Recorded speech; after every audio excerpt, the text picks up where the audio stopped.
Live streamed, got it. All right, give me a couple seconds. Let me make sure that we got it. Unless you're showing that it's on, It says Joanne. meetings being, got it, we're set. We're live streamed. Yep, live streamed. There You we see go. about it? Yes, sir, I do.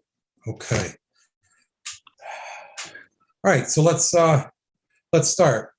Good evening, ladies and gentlemen, and welcome to a regularly scheduled meeting of the Zoning Commission of the City of Danbury, January 11th, 2022 at 7:30 p.m.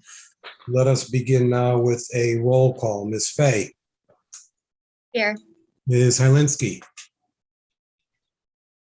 She's here. I see her. Mr. Melillo. Here. Mr. Hawley. Here. Mr. Jowdy. Mr. Jowdy says here. Mr. Coelho. Here. Mr. David. Here. Mr. Rhea. Here. Mr. Bennett. Here. Mr. Duran. I do not see. We'll mark absent. Ms. Mahia. I do not see. We will mark absent. And I am Chairman Haddad. 1, 2, 3, 4, 5, 6, 7, 8, 9. You show 9 regulars? You got 9 regulars and a Bennett? And a Bruce, yeah. Beautiful.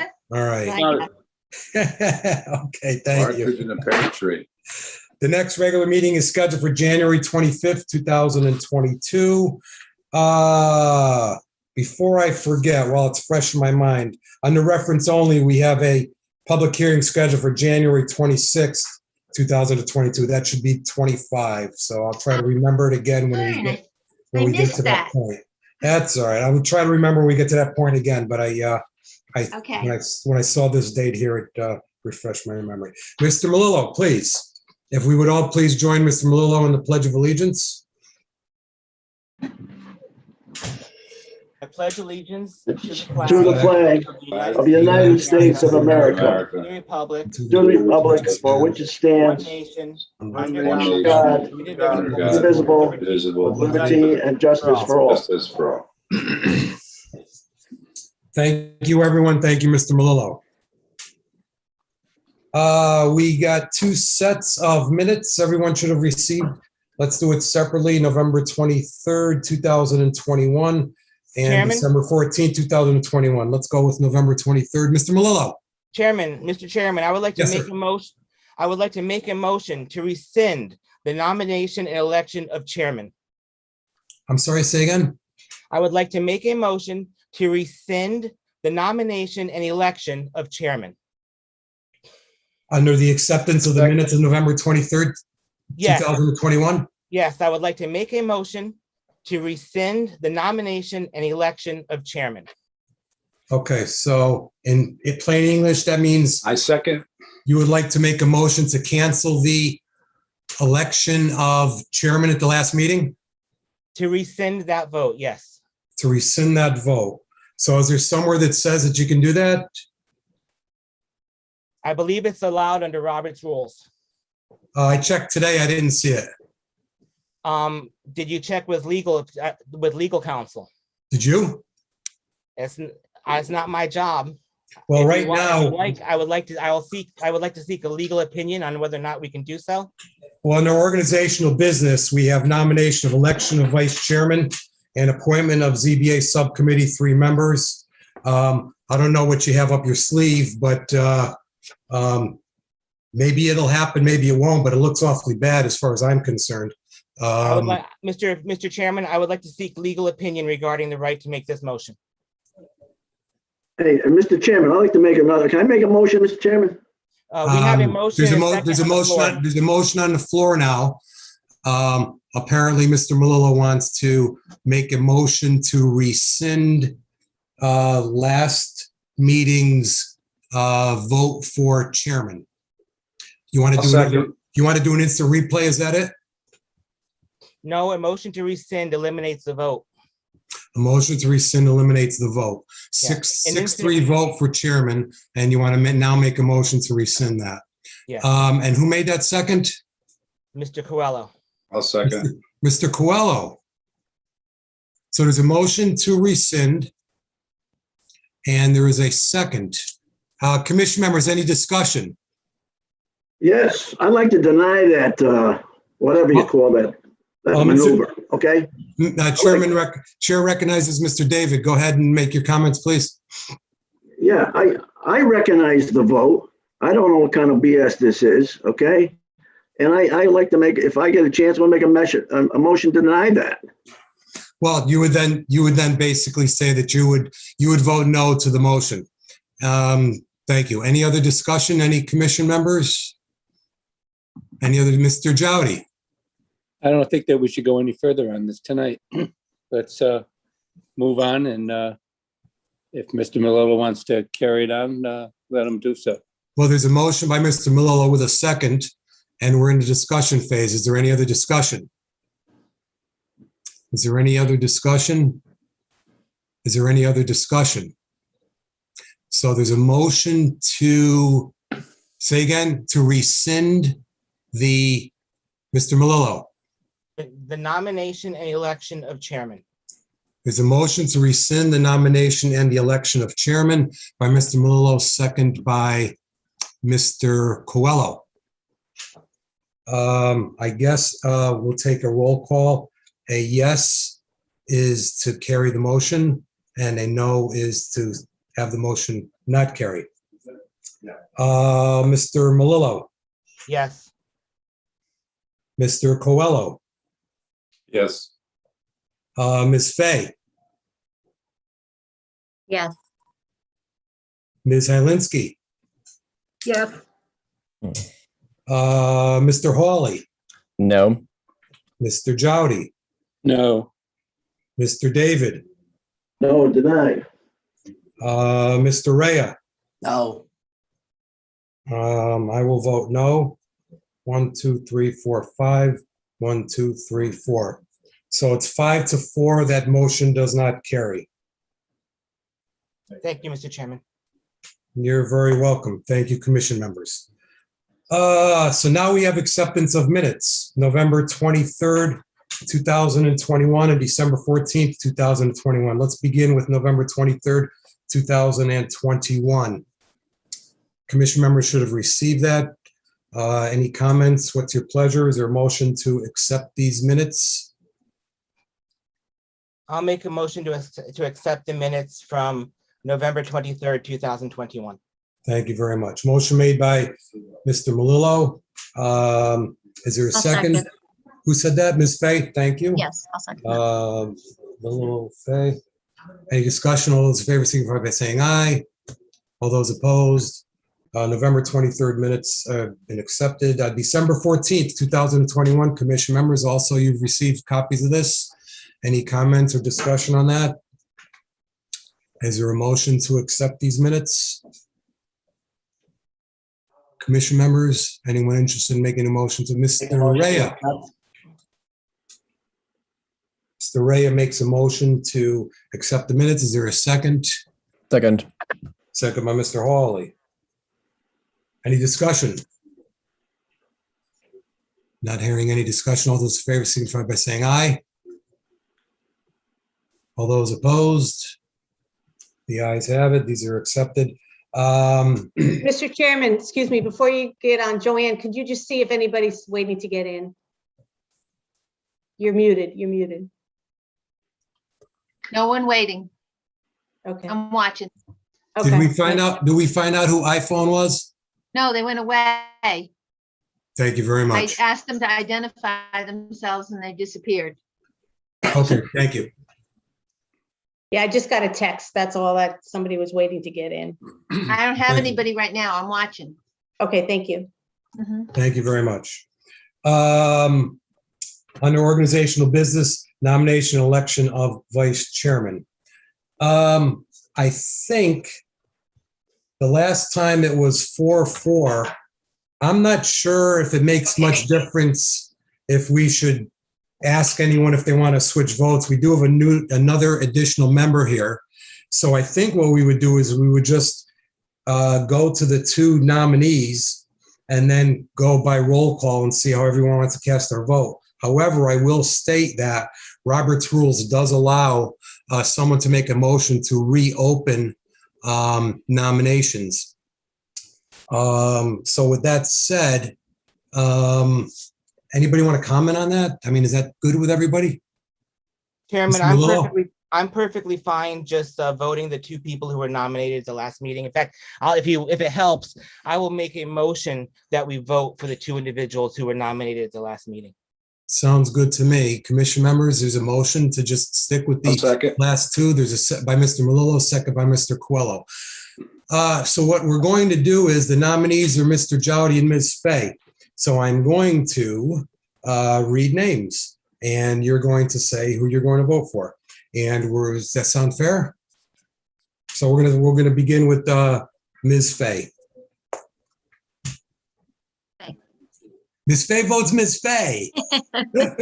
Thanks. Ms. Hylinski. Miss Fay.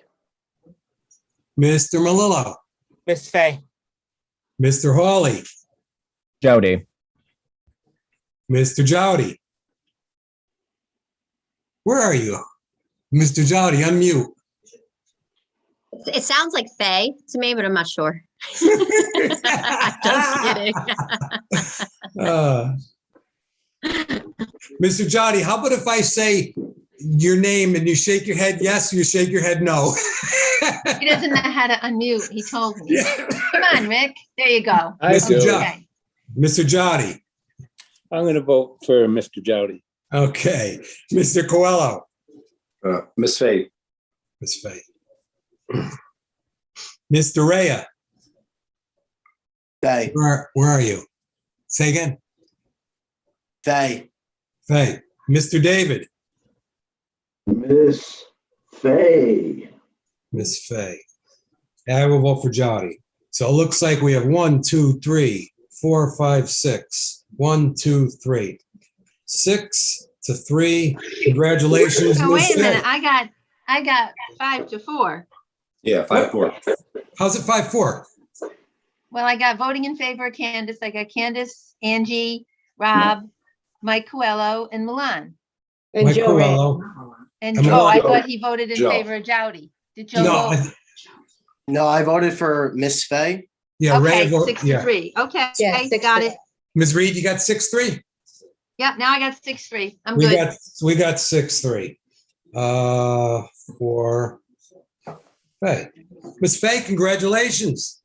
Thank you, Mr. Haddad. Do you have any speech or anything that you want to? No, no. I beat it, Jowdy. I'm sorry.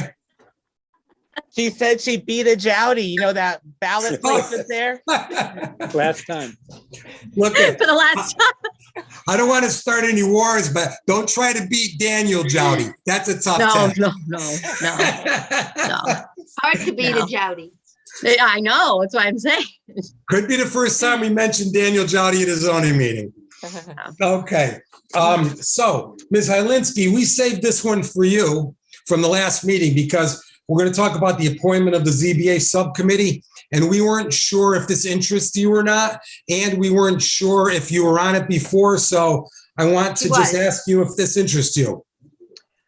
Mr. Chairman, I was on the ZBA committee and I did enjoy it. However, in lieu of the fact with my husband's situation, I'm not sure how many meetings I'd be able to make. I understand. It has a very short shelf Right. life. I think there was only 1 or 2 meetings.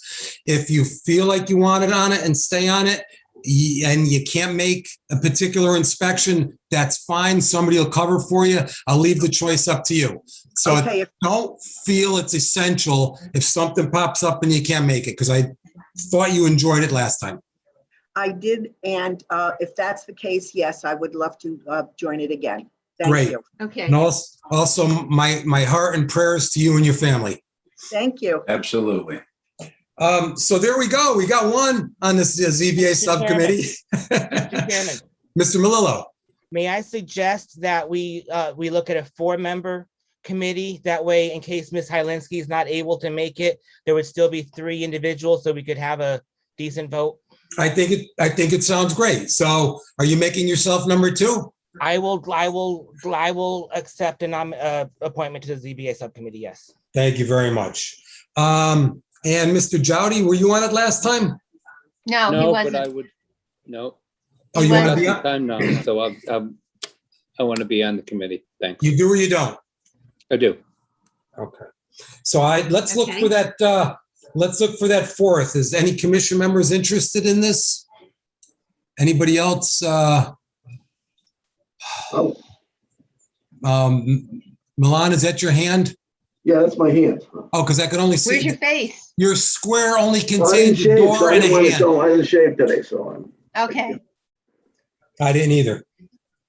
so, Okay, so let's say that the subcommittee is going to include Ms. Hylinski, Mr. Malolo, Mr. Jowdy, and Mr. David. okay. Sound good, Got it. everybody? Beautiful. All right. So let me, by the way, Ms. Reed, I was talking to Ms. Calitro. I love the idea that you've got this legal notice here. I meant to tell you that before, so thank you very much. Even though I screwed up the date for the public hearing, yeah, that's fine. No big deal. What's 24 hours? Let me read into the record the legal notice for the entire meeting this evening. Notice is hereby given to the zoning commission of the city of Danbury will hold public hearings commencing at 7:30 PM on Tuesday, January 11, 2022, in a web-based meeting hosted on Zoom to consider the following matters. Number one, petition of the city of Danbury by Sharon B. Calitro, Planning Director, to amend sections 3C, 10B2, and 10C4A2 of the zoning regulations, in parentheses, amendments pursuant to Public Act 2129, opt out of parking requirements, amend zoning permit fee schedule to add provision authorizing charging of fee for expert consultant, and amend language in additional requirements for approval of special exceptions and special permits relative to the use of the word character. Number two, petition of SC Ridge Owner LLC to amend the master plan for the summit approved June 23rd, 2020, previously amended May 11th, 2021. Number three, petition of Kendrick and Patano LLC, property owners, and PV Brothers LLC for a special permit for a cafe liquor license for downtown 11 Cafe and Bar, 11 Ive Street, I-14260 in the CCBD zone. Copies of these applications are on file in the Planning and Zoning Office for public inspection. Parties and interests and citizens shall have an opportunity to be heard at this time. Agenda to be posted will include instructions on how to access the Zoom meeting and application materials and view the meeting in real time on YouTube. Theodore J. Haddad, Chairman, post on the city's website, Town Clerk's Office, December 8th, 2021. Published in the News Times on December 31st, 2021 and January 7th, 2022. Purchase order number 2021-174. Regarding the Zoom instructions for this evening. The meeting of the Danbury Zoning Commission is being held on Zoom as a virtual meeting. Even though this meeting is a virtual meeting, members of the public and interested parties continue to have the opportunity to participate in the meeting in a couple of different ways. You can participate via Zoom and see the audio and the video, or you can call in by phone and participate via audio only. Please be aware that we may have to mute your microphone or telephone to avoid an echo or some other background noise. This is also being streamed live via YouTube. Instructions on how to participate in the meeting appear on the City of Danbury website, and all of the documents and materials that apply to the matters to be discussed during this meeting, including the agenda, are also available on the City of Danbury website. As always, if you have any questions, please contact the City of Danbury Planning and Zoning Department. As a reminder, the entire meeting will be posted on and can be seen on the city's website. We will follow the posted agenda as per standard practice. If prior to the meeting, any questions or comments on agenda items were submitted via email to Sharon Calitro, those comments will be read during the appropriate portion of the meeting.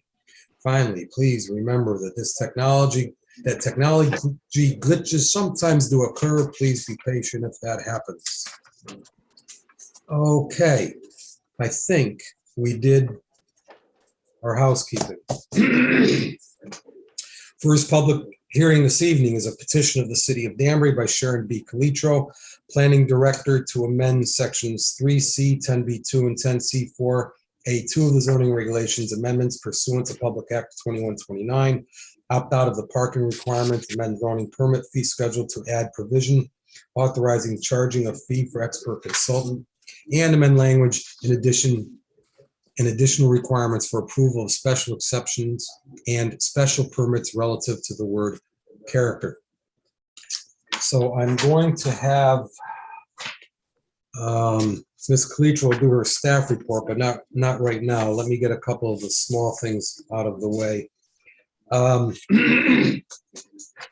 The Planning Commission recommendation, 8.3A recommendation, November 18th, 2021, to Theodore J. Haddad, Jr., Chairman, Danbury Zoning Commission, from Arnold E. Finaldi, Jr., Chairman, Danbury Planning Commission, regarding the petition that was just referenced.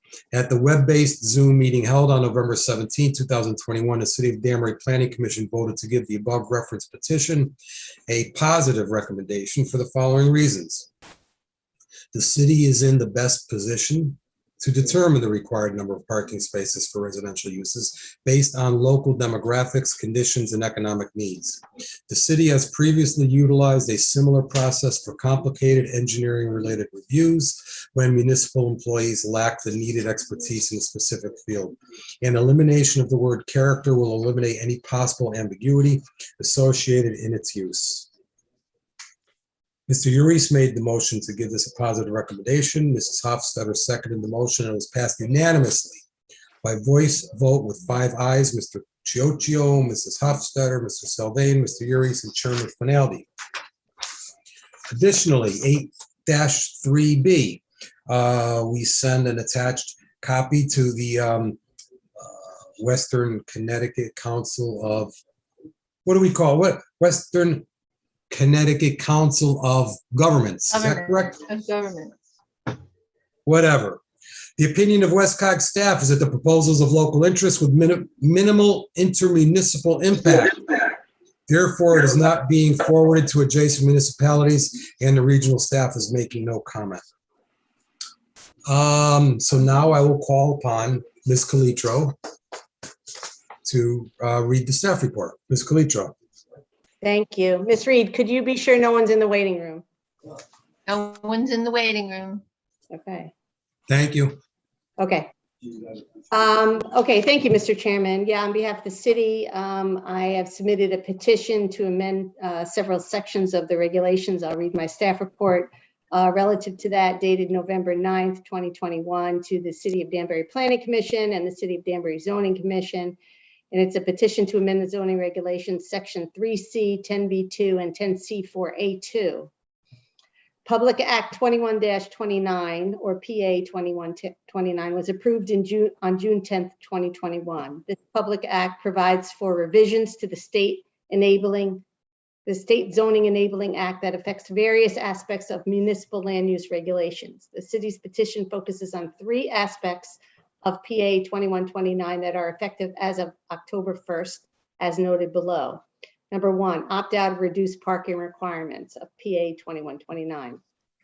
PA 2129 provides that the zoning regulations adopted pursuant to section 8.2 shall not, quote, require more than 1 parking space for each studio or 1-bedroom dwelling, or more than 2 parking spaces for each dwelling unit with more than 2 bedrooms, unless the municipality opts out in accordance with the provisions of section 5 of this Public Act. The proposed amendment to section 3C adds subsection 6 and the opt-out language for the reasons indicated below.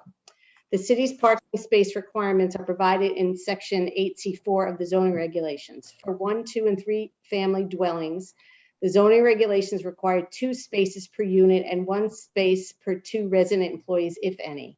For apartment houses, garden apartments, and row houses and mobile homes, the requirements are 2 parking spaces per dwelling unit plus 1 per resident employee, except in the case of an efficiency unit, which is a studio, for which only 1 space is required, and except in the case of a 1-bedroom apartment for which 1.5 spaces are required. In addition, 1 visitor space is required for every 4 units except in the CBD zone. Recognizing the parking cost impacts to development or redevelopment of a site and to incentivize development downtown, these parking requirements were relaxed in 2011 in the defined area of the Downtown Revitalization Overlay Zone, or the DRZ.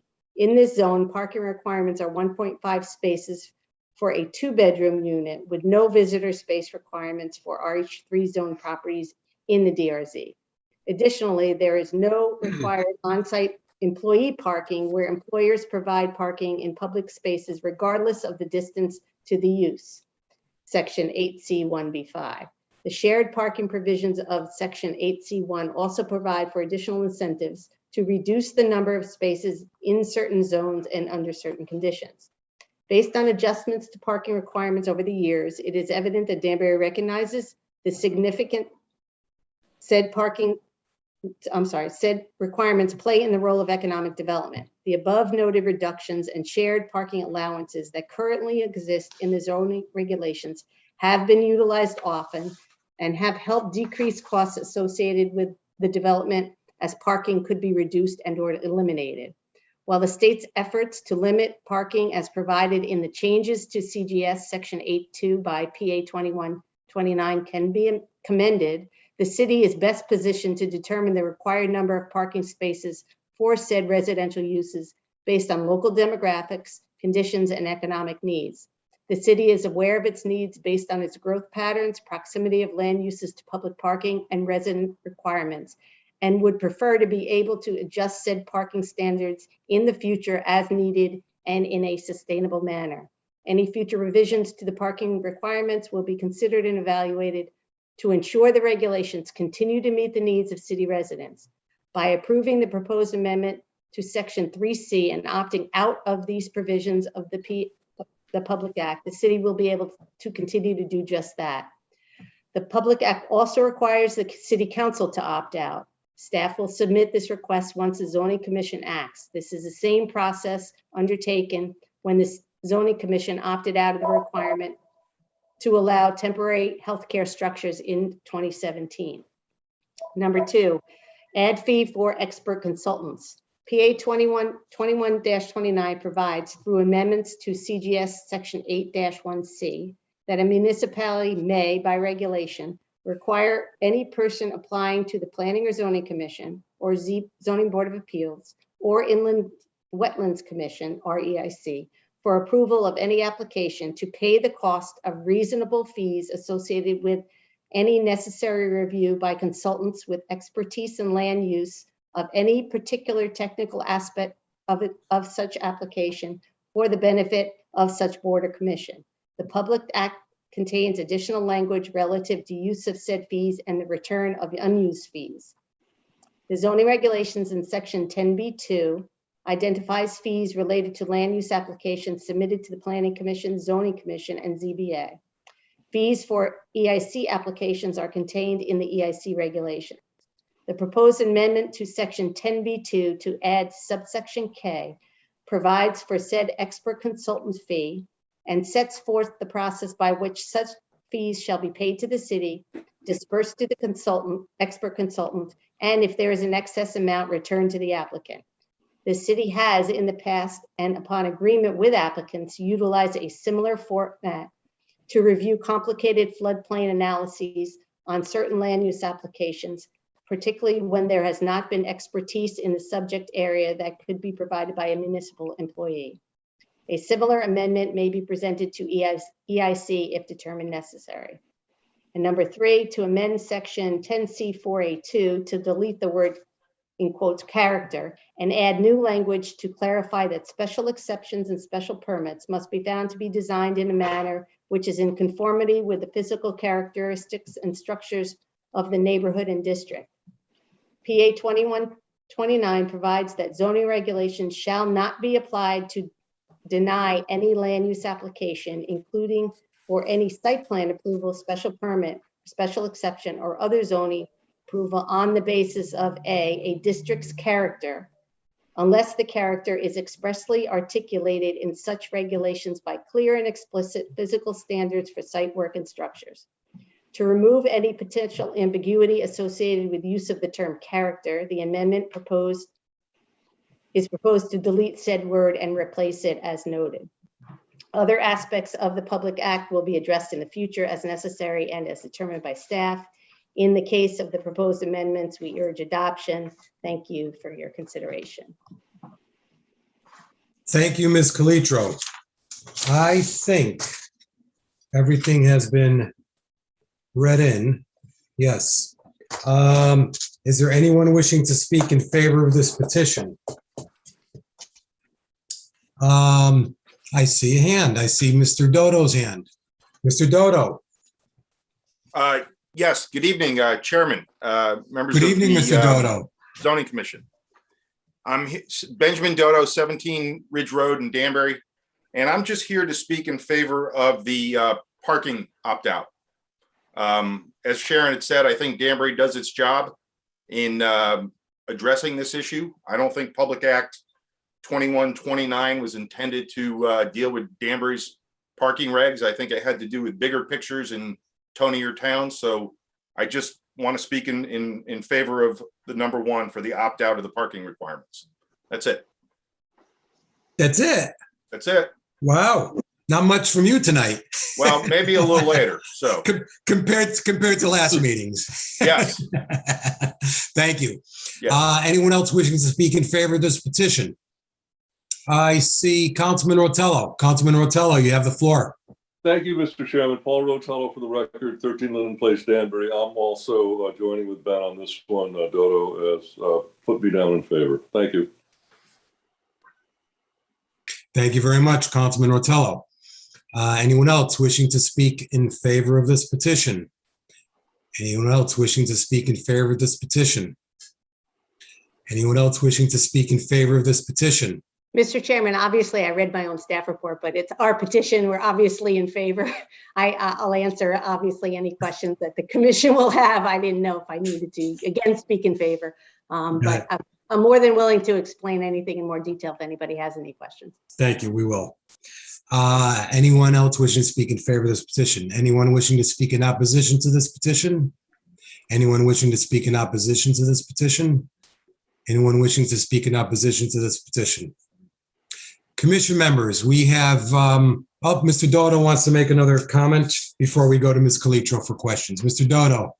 Yes. As I had mentioned, when I spoke in favor of the parking portion.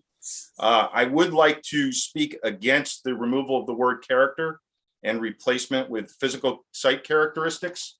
I don't think, my personal view is that they have the same meaning. And I think it takes away from the Planning Commission from their toolbox in evaluating projects with the 10C4 sections, because most of the items, noise, traffic, the natural environment, those are all quantifiable impacts. In my opinion, the word character, it's a unique quality that makes it distinct. Replacing it with physical and site characteristics, I think, is less descriptive and really takes a tool away from the Planning Commission when making these decisions. For example, and you started it, Mr. Haddad, when you said you hadn't seen me in a while. At the 3 Lake Avenue LLC vote, one of the commission members, when the vote was rejected, the word character was specifically mentioned as a reason for voting no for that project, that it wasn't in keeping with the character of the neighborhood. I think as a commission, character is important for compared to physical uses. You have a building, you change the occupancy of a building, and I'll just use an example, changing a church to a shooting range. You're not changing any physical characteristics, but you are changing the character of the property, the character of a business. Changing a barber shop to a car wash would require a special exception approval in some zones. And again, you may not be changing the physical properties of the building or the neighborhood, but you are changing the character. So the only thing I do is, I urge you, if you're going to change this, maybe a redefinition of the word character or a better description can be done via the definitions, or come up with something different. But I don't think physical characteristics of a neighborhood, I think those are more dimensional requirements than they are, how you feel about a place when you go to it, and a unique quality of it. And that's all I have to say. Thank you. Thank you very much. Commission members, any questions of Mr. Dodo on his comments? Sounds reasonable. Anyone else wishing to speak in opposition to this petition? Anyone else wishing to speak in opposition to this petition? Anyone wishing to speak in opposition to this petition? I'm going to ask commission members if they have any questions of Ms. Calitro, but I'm going to go first. Did you want to address that character issue, Ms. Calitro? There's something in the back of my mind that climbs up the ladder all the way to the state level? Wasn't there something last year discussed that specifically the word character being used throughout municipalities in Connecticut? Does this tie into that? Yes, Mr. Chairman, thank you. I Okay. was going to do that on rebuttal, but I'll do it now. So let me just read you from the Public Act what it says. I thought I may have done that, but nothing you can't be applied to deny any land use application, including for any site plan approval, special permit, special exception, or other zoning approval on the basis of a district's character, unless such character is expressly articulated in the regulations by clear and explicit physical standards for site work and structures. They do not want you to use the word character. And why is that? I mean, I can't answer for the state, but I think it's about misconstruing what the word character might mean, and it might have some meanings in terms of inequalities in terms of race and income. So they wanted the regulations to reference physical standards for site work and structures. And so that's why the language which we proposed, which we discussed with legal counsel, was determined appropriate, and that would meet. And so we got rid of the word character in that fashion. And that's why it was done exactly the way it was. Thank you. Yes, I saw that. I think that came out of one of the Desegregate Connecticut platforms, and it did have something to do with race and inequality. And I forget who's in charge of that over there. Any other questions, commission members of Ms. Calitro? So we absolutely have to get rid of Mr. the word David. character. Yes, Mr. David. hello.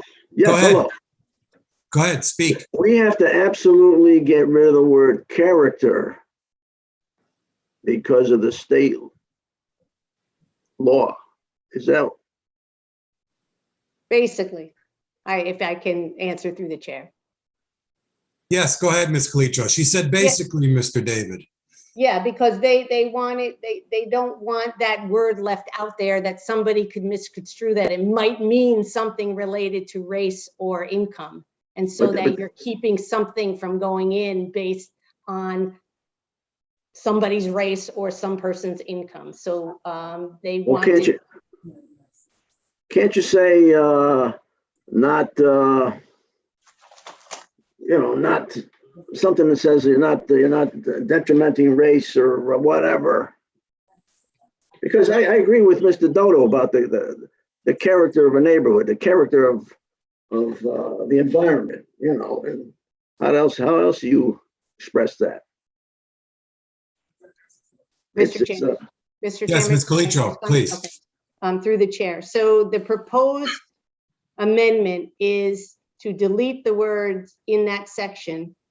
Right now it says is a special exception or special permit. The planning commission has to make a finding that it is designed in a manner which is compatible with the character of the neighborhood. That's what it says now.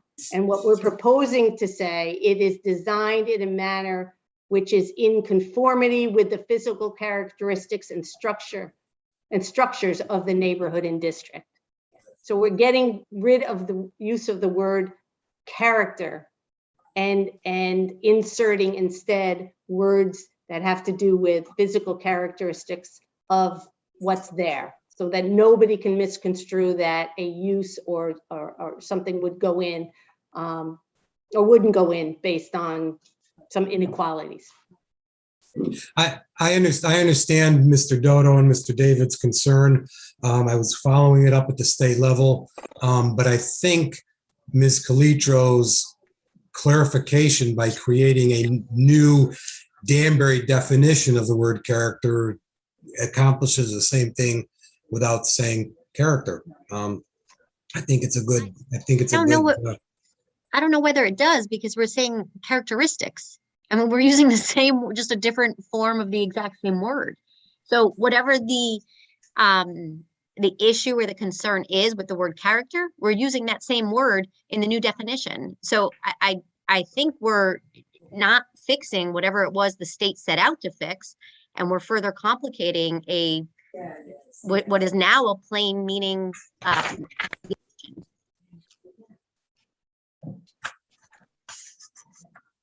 Ms. Calitro. Again, I would just through the chair say that the proposed language is in conformity with the physical characteristics and structures. So what does it physically look like? We're not using just the word character and leaving it there so that anybody could say it can mean anything. We're saying physical characteristics and structures of the neighborhood and district. So what does it look like in comparison to the other structures in the neighborhood? So we've gotten rid of any potential ambiguity. That's why it's worded the way it's worded. They're proposed to be worded the way it's worded.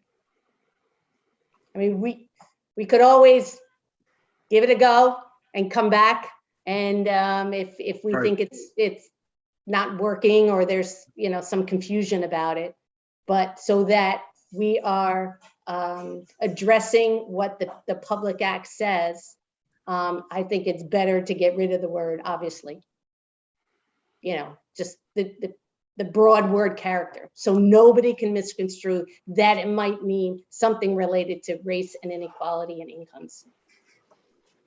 We're talking about what a use might look like in relation to the rest of the uses in the neighborhood. How do Thank we you. use it? Ms. And I Fay. just, when our regulations talk about historical districts, how do we define those? Do we use the term character? Because that's typically where I've heard character used, and I'm thinking back to like zoning 101, in law school, like that's where it really came in, like character and conformity with the neighborhood. Is that how do we describe it in that circumstance? Do we describe it similarly, or is it strikingly different? Again, I went to the only provision in the zoning regulations having to do with approving or denying a site plan or a special exception. It's strictly the way the Public Act addressed it. And we went in and said, where is the word character used in relation to whether you can be approved for something or not? And it's in this provision of the intent C4. It's the special. The only place. Yeah. That's the only place where it appears. I believe that is, yes. And that's why we made the change. Again, we discussed this with legal counsel. We've been through this Public Act. We've talked to CCM. We've, to try to get an understanding of, where this is coming from and why. And so the best advice was to, get rid of the use of that word, so that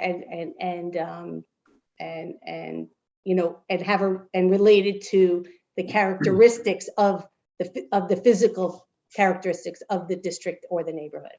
So other buildings, how does it relate to how the site is developed, how other buildings are developed in the area? But how would we, like in the recent vote that we had in November, early December, on the a potential homeless shelter, where there's only 2 or 3 buildings like that in the entire city, physically the physical characteristics of that building to be approved for the amendment that was being proposed wouldn't make any sense, because it's the only building of its kind within that neighborhood, right? So physical characteristics, I'm just thinking, practically speaking, how would we interpret that when we are looking at a site plan? And I know that wasn't exactly what was before the commission at that point, but how would we interpret that when there's only one building like that? We would be forced to deny it because there's nothing like that with those physical characteristics in that neighborhood, correct? Well, number one, I'm not going to make any comment or make any relation to whatever the vote was last week because we're in litigation. Well, no, at this I'm saying in the So, but I'm instance just where saying, we yeah, had I one huge understand your building question. in a residential neighborhood, how our commission would be forced to deny it because the physical characteristics are different than the entire neighborhood. Or not. Or not. So here's the example is across the street in the CA80 zone, there's an office building that kind of looks like could be a hotel if it wanted to be. So is that building from a physical and site development standards kind of sort of the same as what's on the corner of Mill Ridge and Mill Plain? Is that the same kind of looking of a building? It's actually the opposite of what you're saying. You wouldn't be necessarily forced to deny it, but you could approve it in that manner. Or you would be forced to approve it based on that definition. But it's like, only are you one of stripping the many commission of interpretation of the zoning regulations, which is really what we're, sitting what here I to don't do. want the city to be caught in is that we say it's out of character with the neighborhood and they base a decision on that. And someone takes that to mean it's a race or inequality. It's related to that.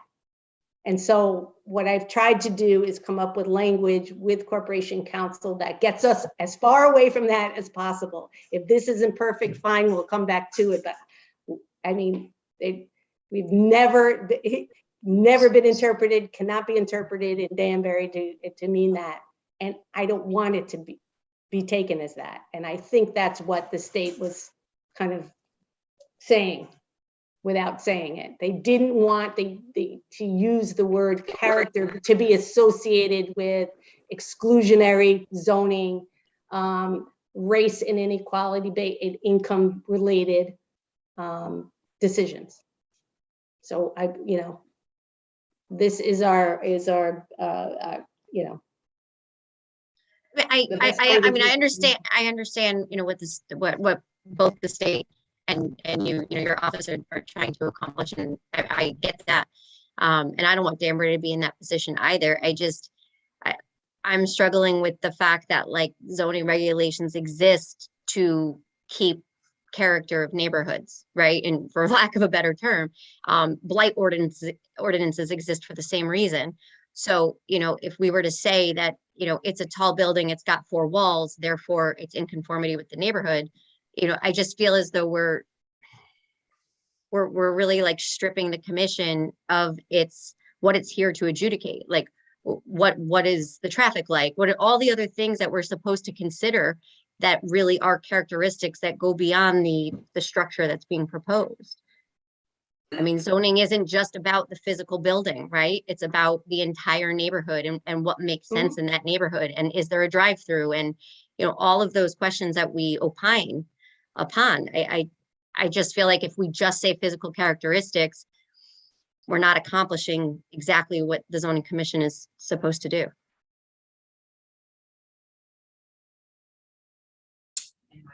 Thank you. Mr. Melillo. I have a couple questions. First off, these are from Ms. Calitro. Ms. Calitro, what would the potential impact be if we did not remove the word character from the zoning regulations in this section? Well, you could leave it, but you can't use that as a basis to deny an application based on the character. That's exactly what the new law says. You cannot deny an application based on a district's character. Now, they haven't defined it, right? Unless they say the character is expressly articulated in the regulations by clear and explicit physical standards for site work and structures. Physical standards for site work and structures. So we kind of proposed some language with left a little, maybe a little discretion when it comes to physical site characteristics and standards. But we clearly got away from use of just the word character. So nobody can misconstrue that it means anything other than something related to physical characteristics and structures, because that's what the law says. So I guess the long-winded answer is you cannot deny an application based on the district's character. You will be overturned. And when did this public act go into effect? In June, So June of 2021. correct. So I'm at a loss here now because in light of something that Mr. Dodo had said under the public comments, he noted that we recently denied a petition strongly on the usage of that term character. And now we're looking at a petition to remove that possible use, that word from the use, after having in both the motion and in discussion concerning the motion, strongly emphasized the character, that word character. So is there a potential impact, or I mean, how would that come into play? On that particular application, you're asking? On that, Either in that general, or in I mean, general. as related to that particular decision, you mean? Is that what you're asking me?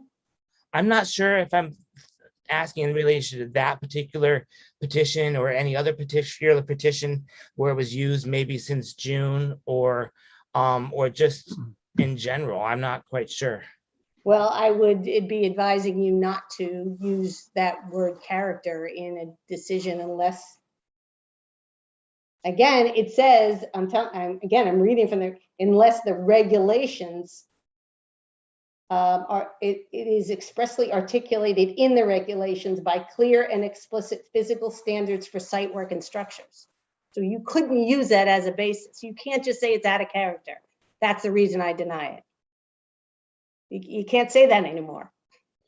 That's what the law says, unless you articulate what that means. And so that's what I have attempted to do and steered it away from some broad general use of the word character. So there's something related to physical characteristics of whatever other things that are around it. I didn't write the law from the state. I'm just explaining to you what they're saying you cannot do anymore. But- No, I understand that. And I'm just wondering if perhaps, just for implications site, I mean, and things along those lines in light of some recent circumstances, which you just alluded to earlier, if it wouldn't behoove us not to delete the word character, but under definitions, add a definition of the word character.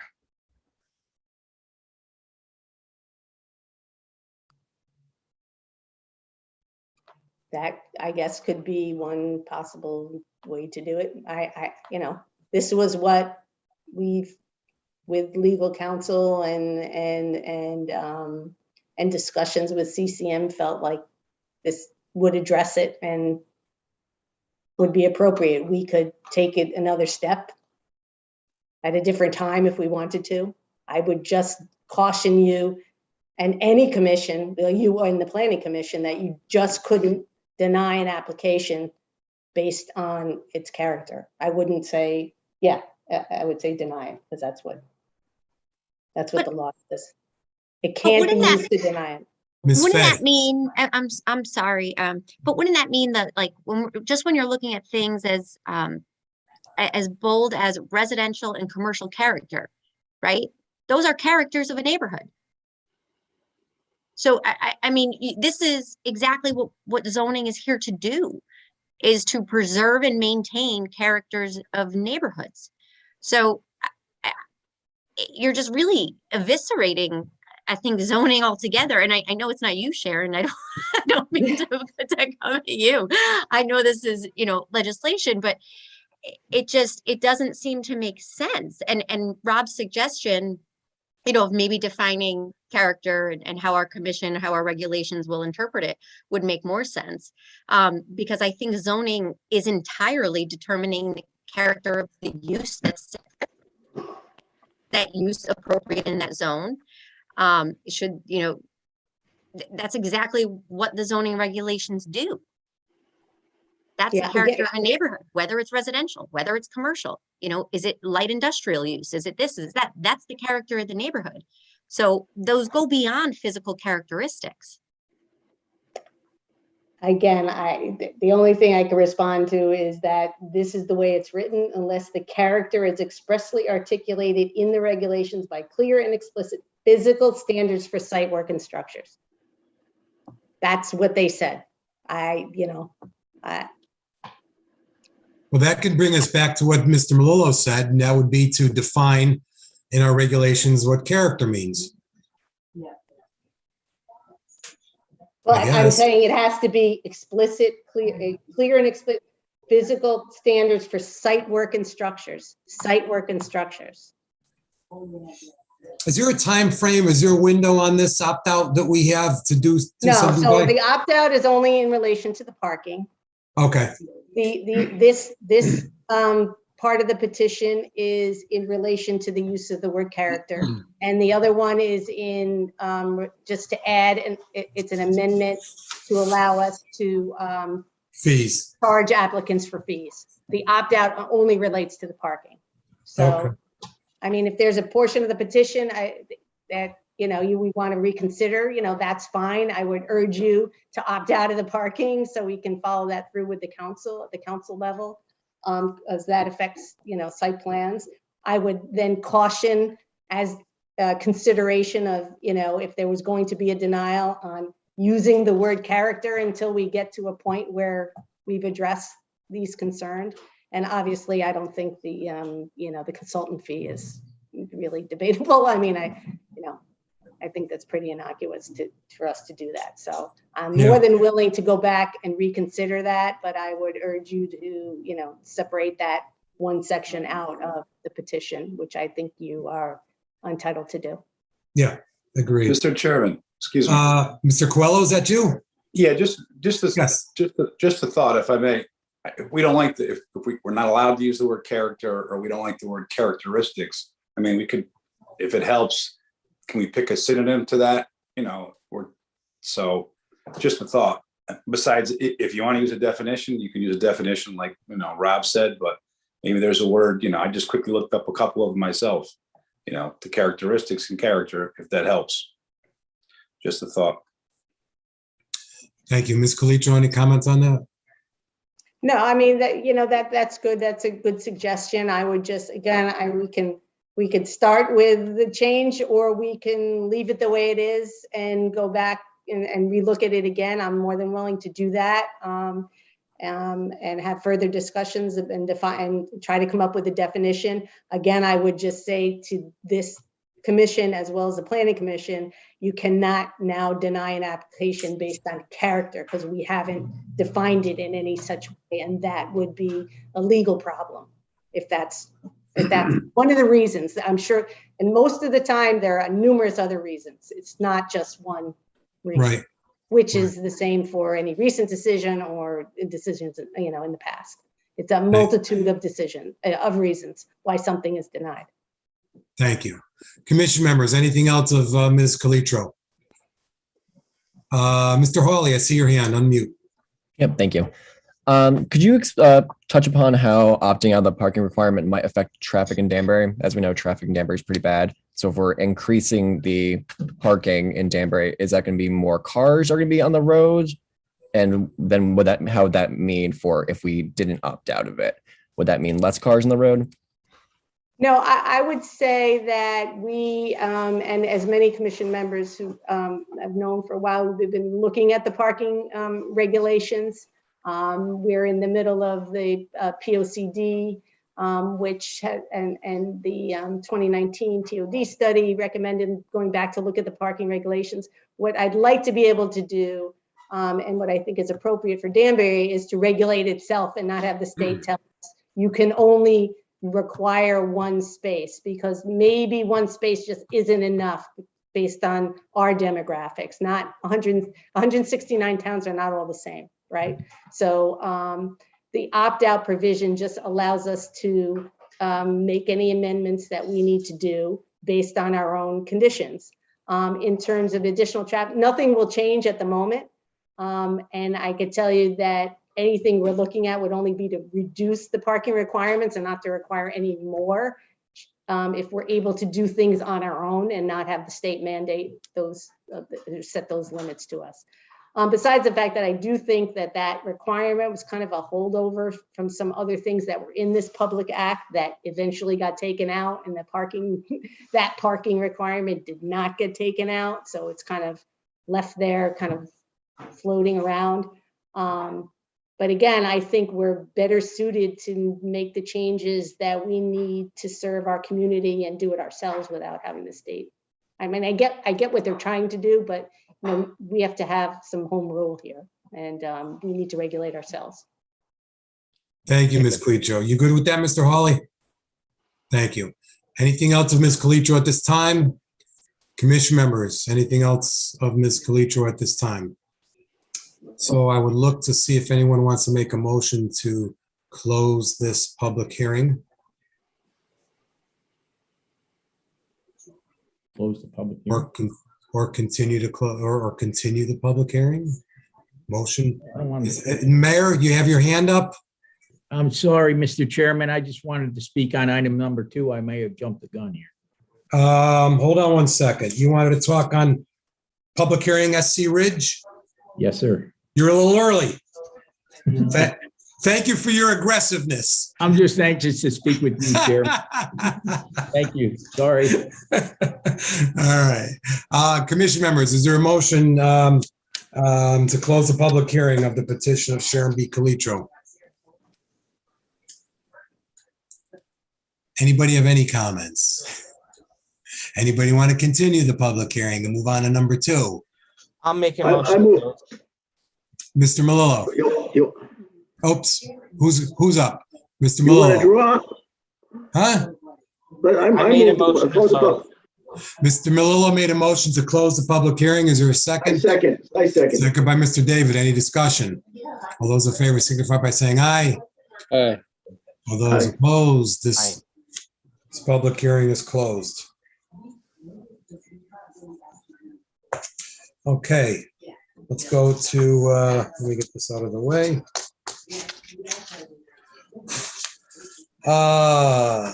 Number 2, petition of SC Ridge owner LLC to amend the master plan for the summit approved June 23rd, 2020, and previously amended May 11th, 2021. Let me begin with the 8-3A referral from the to Theodore J. Haddad Jr., Chairman, Danbury Zoning Commission, from Arnold E. Finelli, Chairman, Danbury Planning Commission. 8-3A referral petition SC Ridge owner LLC to amend master plan for the summit approved June 23rd, 2020, and amended May 11th, 2021, amendment number 2. At the web-based special meeting held on Zoom, December 15, 2021, the City of Danbury Planning Commission who voted to give the above referenced petition a positive recommendation for the following reasons. The proposed amendment number 2 to master plan for the summit is consistent with the purpose for which the site was rezoned and the master plan as amended was approved and will provide flexibility while maintaining a mixed-use development. The motion to give this a positive recommendation was made by Mr. Uri, seconded by Mr. Sylvain, passed unanimously by voice vote with 5 ayes. Mr. Chiochio, Ms. Hofstadter, Mr. Sylvain, Mr. Uri, and Chairman Finality. Also, 8-3B, Westcog recommendation. It's the opinion of the Westcog staff that this proposal is of local interest with minimal intermunicipal impact. Therefore, it is not being forwarded to the adjacent municipalities, and the regional staff is making no comment. Let me go to Ms. Calitro, if she would read the staff report, please. I'm sorry, just switching papers here. That's okay. Take your time. Okay.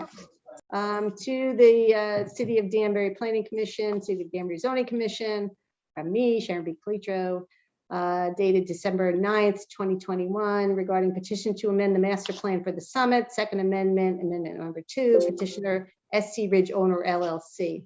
We received a petition to amend the PND master plan for the summit from the above referenced petitioner. This is the second amendment proposed to the master plan, the first amendment having been approved by the commission in May 2021.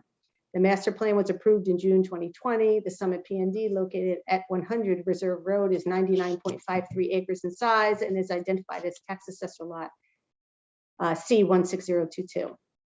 Amendment number 2 includes the following requests. 1, to allow up to approximately 82% of the full 85% of the non-residential square footage on site under the retrofit alternative pursuant to section 4H2B2A of the zoning regulations.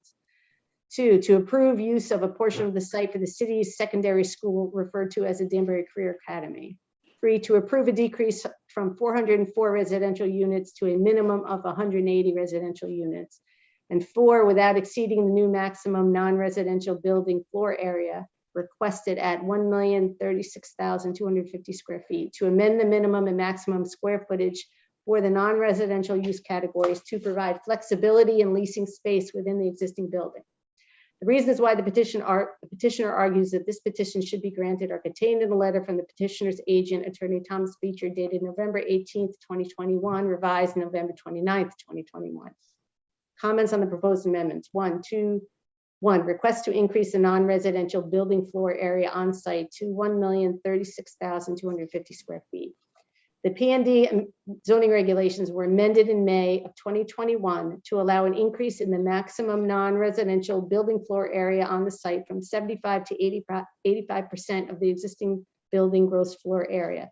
Amendment 2 includes a request to increase this non-residential building floor area from 390,000 square feet or 75% to 1,036,250 square feet or 81.8%. The building is 267,186 square feet in size, and therefore the maximum non-residential building floor area is 1,077,108 square feet. 2, use of a portion of the structure as a secondary school. Amendment number 2 includes a request to designate 3 pods within the existing structure identified as pods P, Q, and R as a secondary school. This is the portion of the building proposed for the Danbury Career Academy. These pods were previously designated for residential use. Secondary schools are classified as permitted use, within the community facilities category of uses in section 4H2B3B2 of the PND zoning regulations. Number 3, reduction of the number of residential units in the PND from 404 to 180 units. Amendment 2 includes a request commensurate with the change of use of pods P, Q, and R from residential to a secondary school to decrease the number of approved residential units within the PND from 404 units to a minimum of 180 units. A reduction in the minimum number of residential units required in the PND from 250 units to a minimum of 175 is only permissible if a portion of the structure to be retrofit is proposed to be occupied by a public school owned and operated by the city of Danbury. Such is the case in this instance. Therefore, the request to reduce the number of residential dwelling units as noted in Attorney Beecher's correspondence is consistent with section 4H2B2A4 of the zoning regulations. The commission should note that a revised site plan will be required to be submitted and approved, reflecting the decreased number of residential units in the building. Such site plan may also include a request to approve the school. And number 4, request to set minimum and maximum non-residential use category limits to allow flexibility within the existing building. Amendment number 1 previously allowed for flexibility under the proposed master plan to account for increases or decreases in tenant spaces within the retrofit building. Amendment number 2 now seeks to revise the ranges within each category as noted in Attorney Beecher's revised letter of November 29, 2021, consistent with the overall increase in the non-residential building square footage. This request does not appear unreasonable. As noted in the staff report for Amendment 1, a minimum and maximum limits ensure that the mix of non-residential uses will be maintained. Staff will continue to monitor square footages within each category and throughout the building as tenant spaces change. Should the zoning commission approve the increase in non-residential square footage to 1,036,250 square feet as requested and considering use within the structure for the Danbury Career Academy based on the petitioner's letter and square footage allocations described therein, the attached table represents the resultant square footage by phase 1 within the building and phase 2 outside the building. Compliance with the Plan of Conservation and Development, POCD. The 2020 Master Plan and Amendment 1 were deemed in compliance with characteristics of the PND. Amendment 2 has no impact on POD compliance. It increases the non-residential building square footage and revises uses as permissible under the current regulations. It also provides flexibility in terms of leasing tenant spaces within a multi-tenanted structure. Proposed uses and square footage allocated must remain within the limits designated in the zoning regulations and pursuant to the approved master plan as amended. Zoning compliance. The proposed amendments do not present any use or condition that would render the site non-conforming with respect to the zoning regulations. At the time of the subsequent department site plan approval or waiver therefrom, compliance with the zoning regulations will be required. As noted, a revised site plan will be required to be approved, reflecting the decrease in the number of residential units and the change in the use to the school.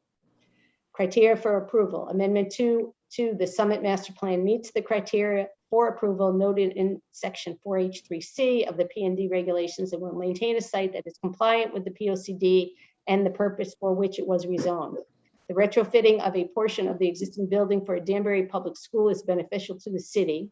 See criteria 7 added to the regulations in 2019. Any future site plan approvals or waivers therefrom will ensure compliance with EIC regulations and zoning regulations, adequacy of utilities, facilities, and the roadway network. Conclusion, based on the above, it is reasonable for the commissions to conclude that the proposed amendment number 2 to the Summit Master Plan is consistent with the purpose for which the site was rezoned and master plan as amended was approved and provides flexibility while maintaining a mixed-use development. I'm not going to read the attachment. You all have it. In this Please don't. Thank you. Everyone has it. It's on the record. It's been posted, blah, blah, blah. So let's go to anyone wishing to speak in favor of this. Thank you, Ms. Calitro. Anyone wishing to speak in favor of this petition? I see the hand of Attorney Tom Beecher. Thank you, Mr. Chairman. Good evening, members of the commission. Good evening. My name is Tom Beecher, and I represent SC Ridge Owner LLC, who is the applicant and owner of the property that we're talking about tonight. With me on the Zoom call are Tony Rizzo Jr. and Michael Basile of SC Ridge. Attorney Beecher, I'm sorry to interrupt. Is there any way you can get a little closer to your mic? Sure. Oh, that'd be great. This way no one has to struggle. Thank you so much. Sorry to interrupt. I appreciate that you're interested in hearing this. Absolutely. So in my cover letter to you with this application, I detailed the recent history of the approvals for this project and the summit. Most of you were here for those approvals and those applications.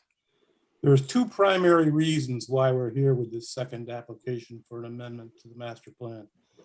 The first is for approval of this master plan, or in this master plan, to build the Career Academy. The second reason, primary reason we're here tonight, is to amend the master plan to allow us to use non-residential space in accordance with the latest changes to the PND regulations, which were approved by this commission last May. In this particular application to amend the master plan, we are asking for 4 amendments. Number 1 is to allow up to 1,036,250 square feet, or up to 82%, not the full 85%, up to 82% to be allocated as non-residential floor area for the entire PND site, which, as you know, includes the Clancy Warehouse project, which in and of itself is 216,650 square feet. The second amendment request is to approve use of the portion of the summit site for the Career Academy. The third request is to approve a minimum of 180 residential units in the summit building, which goes hand in hand with approval of the second master plan amendment to build the Career Academy. And number 4 is without exceeding the maximum non-residential building floor area permitted on the entire site, and in light of the new 85% cap that was passed, to amend the master plan to allow an increase in the previously approved ranges of uses by this commission for non-residential uses on the site for between 480,000 and 535,000 square feet for neighborhood retail and service uses, for between 85,000 and 130,000 square feet for non-residential uses that aren't serving the immediate needs of the neighborhood, and up to 278,000 square feet for community facilities, which includes primarily the Career Academy. With respect to the First Amendment request to allow up to 82% to be allocated as non-residential floor area on the entire PND site, I would just point out that if this is approved, there will still be a minimum of approximately 450,000 square feet of the Summit building required to be dedicated to the Career Academy and residential units. That is a significant amount of space still dedicated to non-commercial uses.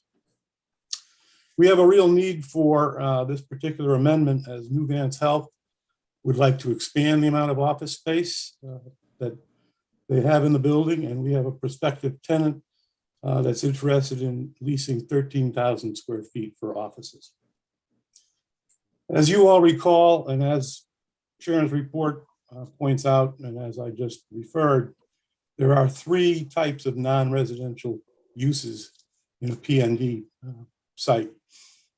The neighborhood retail and service uses, non-residential uses not serving the immediate needs of the neighborhood, and community facilities.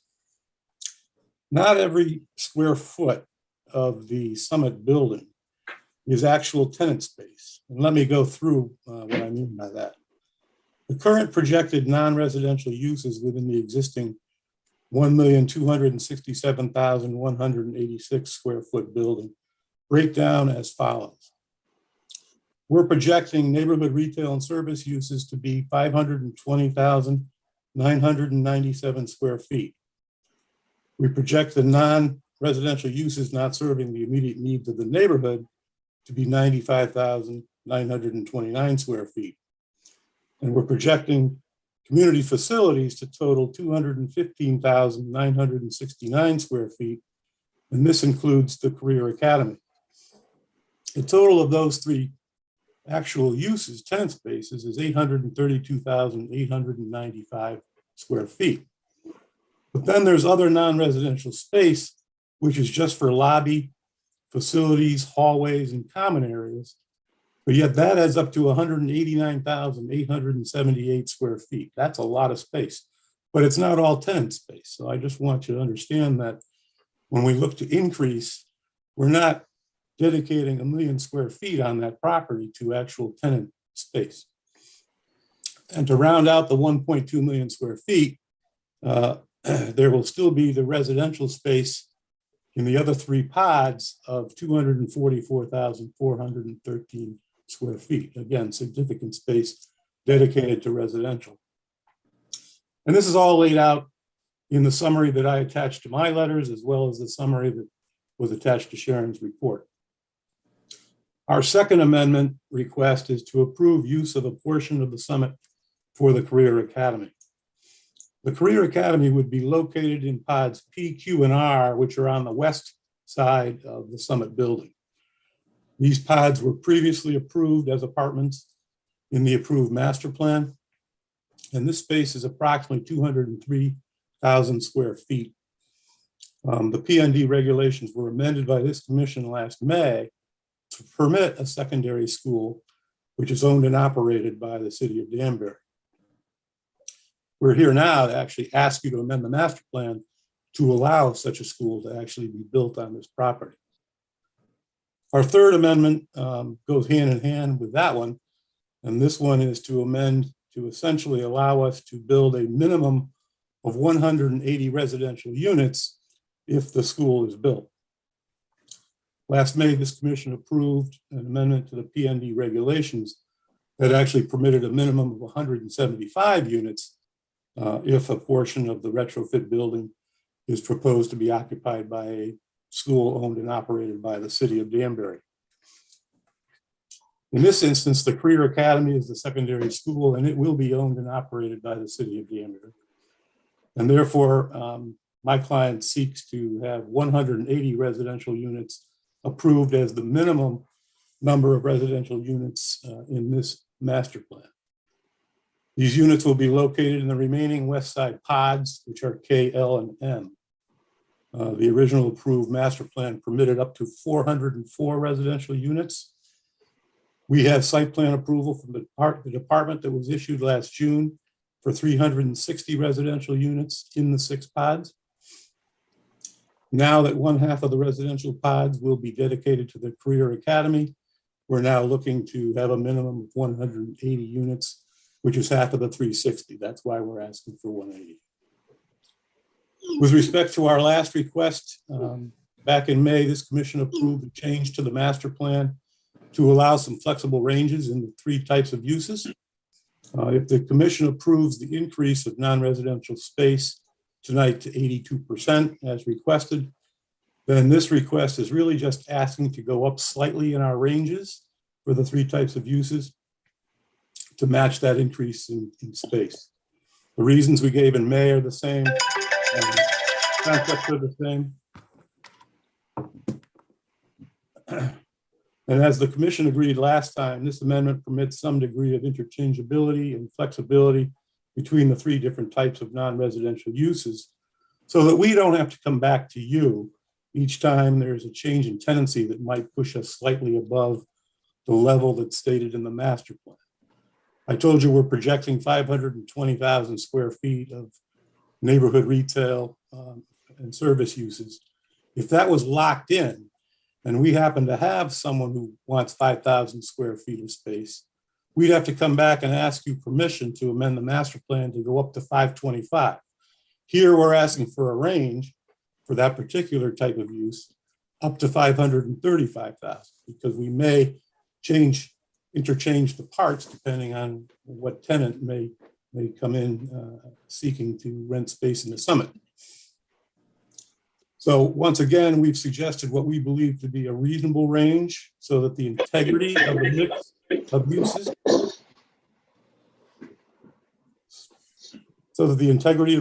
uses, in the Summit and on the property are maintained. And if the need arises to go outside of these ranges, then we would come back to the zoning commission at that point. We'd have to come back to the zoning commission at that point to seek an amendment to the master plan. And we're confined. We still can't go above the actual cap, the 82% for the entire property. And the other thing you should all keep in mind, as is stated in Ms. Calitro's report, is that the department reviews either on a site plan waiver or a revised site plan application basis our numbers and ensures that our numbers are correct and that we're within what is approved in the master plan.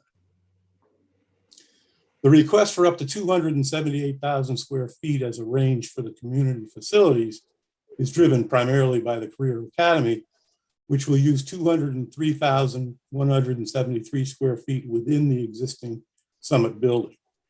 There are other community facilities in the Summit building.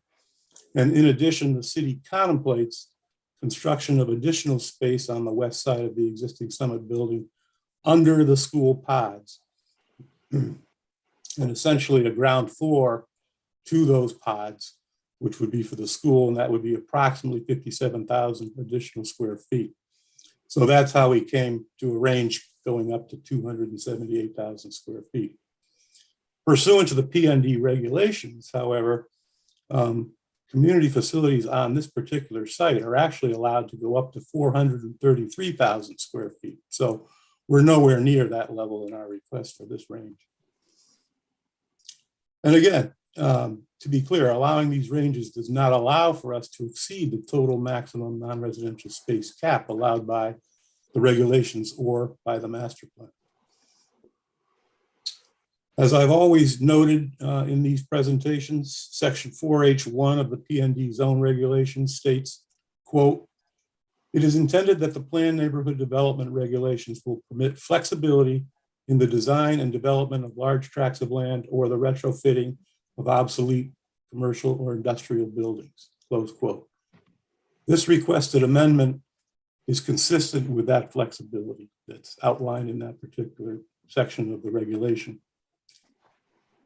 Now, let me just take a minute to address the question of what happens if the Career Academy does not go forward. The Career Academy project depends to a large degree upon a state of Connecticut commitment for reimbursement for construction costs.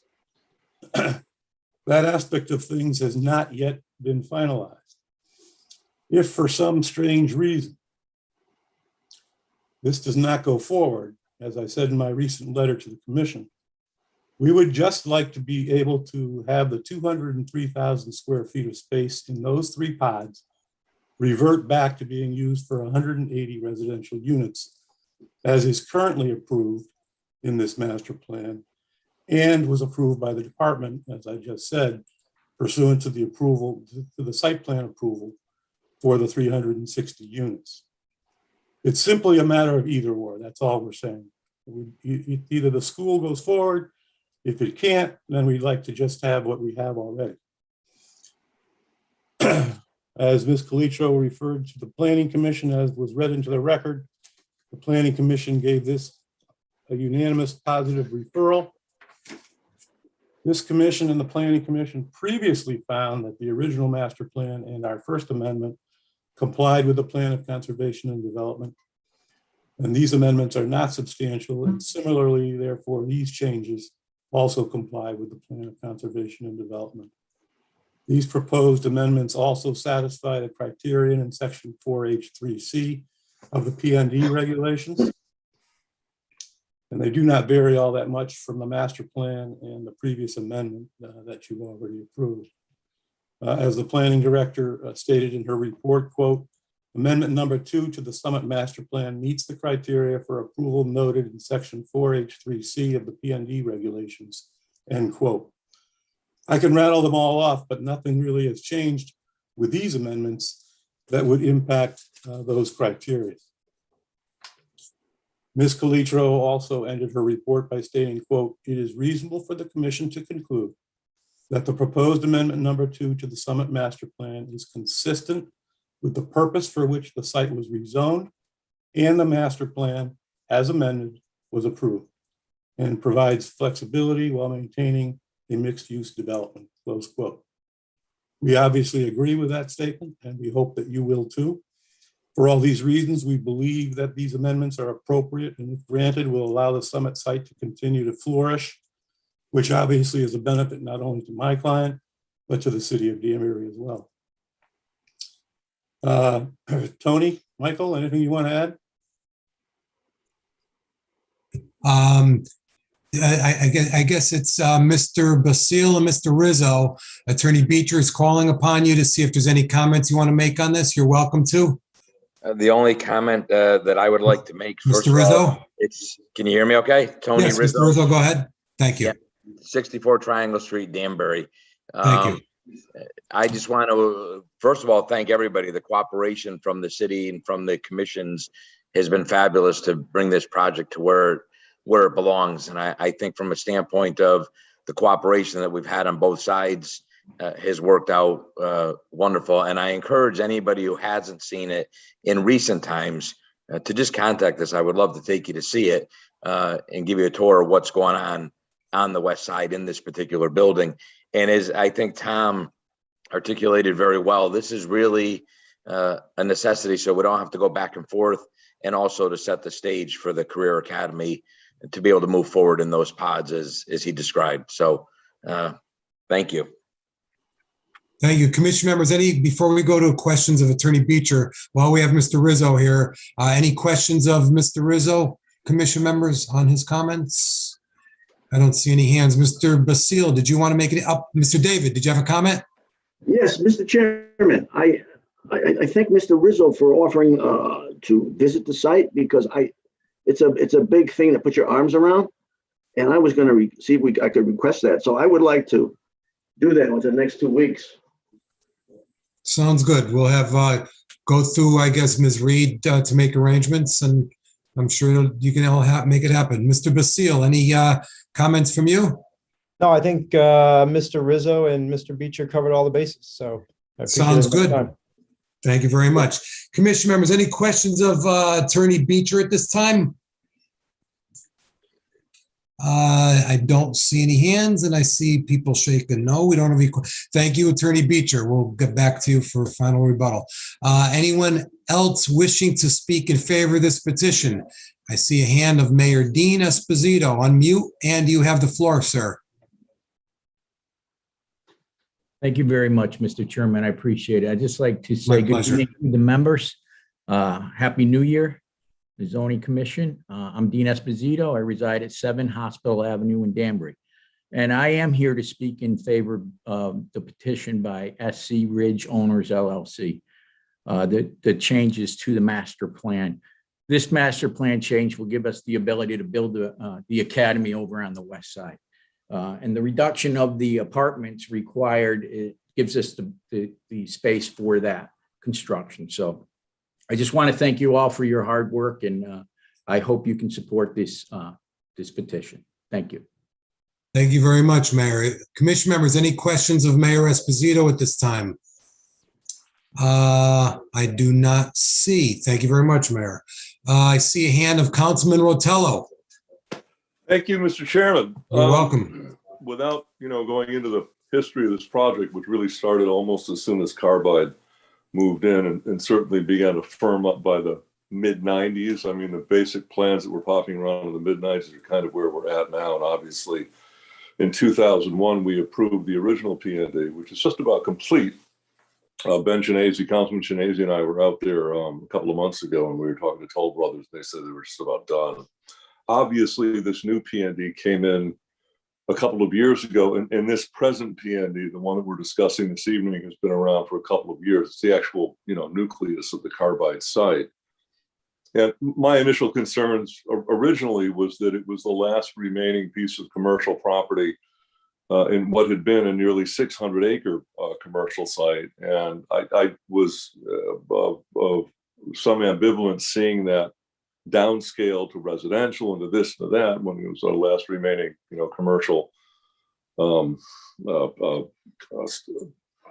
campus, essentially on the entire west side. So the idea that we would replace that at the time with some 400,000 square feet of residential units did not sit particularly well with me, mostly because of the history of the last 10 years when it comes to the school population issue in Danbury. That was mitigated to a large extent by the deal worked out by a previous administration, the so-called student impact fee.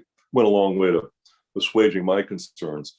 But I have to tell you that we're sort of like a win-win situation here, where we're now downscaling as Attorney Beecher said, the amount of square footage of the number of residential units from an original number of north of 300 to now somewhat south of 200. That's a big win from my particular point of view. And to replace those units, somewhat ironically, with a couple of schools is an even bigger win.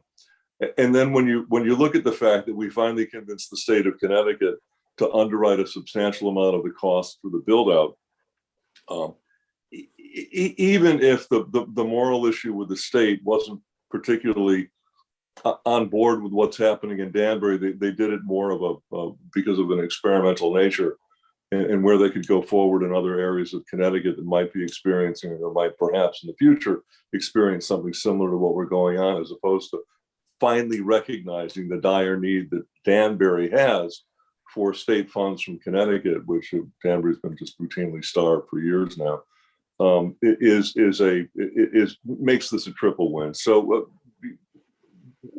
concentrating particularly on the fact that the amendment, a couple of the amendments will allow the reduction in residential space while simultaneously allowing a build out of 2 schools is the central area of what I support in this particular petition. Don't get me wrong, I support the entire petition, but I think that this is a readjustment to something that I had issues with a couple of years ago, and a readjustment in a direction that I am much more comfortable with, and I think is simply holds in better stead for the people of Danbury. Vis-a-vis the two major issues, school crowding because of perhaps an overly large build out of residential areas in Danbury, and a lack of a school space. This sort of solves two problems at the same time. So I am wholeheartedly in favor of this, of these amendments. Thank you, Mr. Chairman. Thank you, Councilman Rotello. Any questions of Councilman Rotello at this time from any commission members? Anyone else wishing to speak in favor of this petition? Anyone else wishing to speak in favor of this petition? Anyone else wishing to speak in favor of this petition? Is there anyone wishing to speak in opposition to this petition? Is there anyone wishing to speak in opposition to this petition? Is there anyone wishing to speak in opposition to this petition? So let me go over to Attorney Beecher and ask the commission members if they have any questions of you, and then also to allow you to make any final comments or rebut anything that maybe you heard. Commission members, any questions of Attorney Beecher at this time? Attorney Beecher, you can summarize if you'd like. Sure. Thank you, Mr. Chairman. First of all, I just want to thank the mayor and Councilman Rotello for their comments tonight. And lastly, if you see fit to close the public hearing tonight, we'd ask you that you might consider adding this application to your agenda for action later on tonight. Thank you very much, everybody, for your consideration. Thank you, Attorney Beecher. Appreciate it. Any final comments from staff? Hello? Ms. Calitro, any final comments from staff? Sorry, now it's a husband asking the question. That's all right. Does he have any comments? I don't have additional. Sorry. All right, thank you. Commission members, what's your pleasure? Mr. Malillo. Mr. Chairman, I would like to make a motion to close the public hearing and move this to item number 1 under old business. You all want to do that all in one swift motion? I'm thinking we can. All right. I don't see any reason why. We can save the second vote. Let's see if it flies. We save some time, we save some words.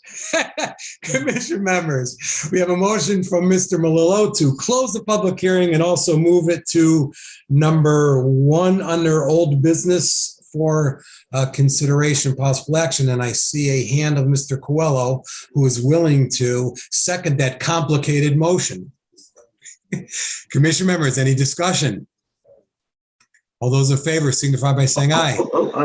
Hey, Mr. David, discussion, Mr. David. Now you're going to close the public hearing and possibly turn this to a vote. We're going to close the public hearing. There's a motion made to close the public hearing and then move it to old business to open and discuss and take possible action. No guarantees on action, possible action. Because again, I want to visit this site. Okay. I think it's really important to take a look at this site. Absolutely. So then if you vote yes or if you vote no on the motion and it does go to old business, you'll have an opportunity to say to the commission, I'm not ready to take my vote tonight, and see if the commission yields to you. Okay. Any other discussion? All those, Mr. Rea. I also would like to see the site. Okay, we'll reserve those comments also if it makes it to the, if the motion carries and it makes it to old business. Thank you very much. Any other comments, any other discussion?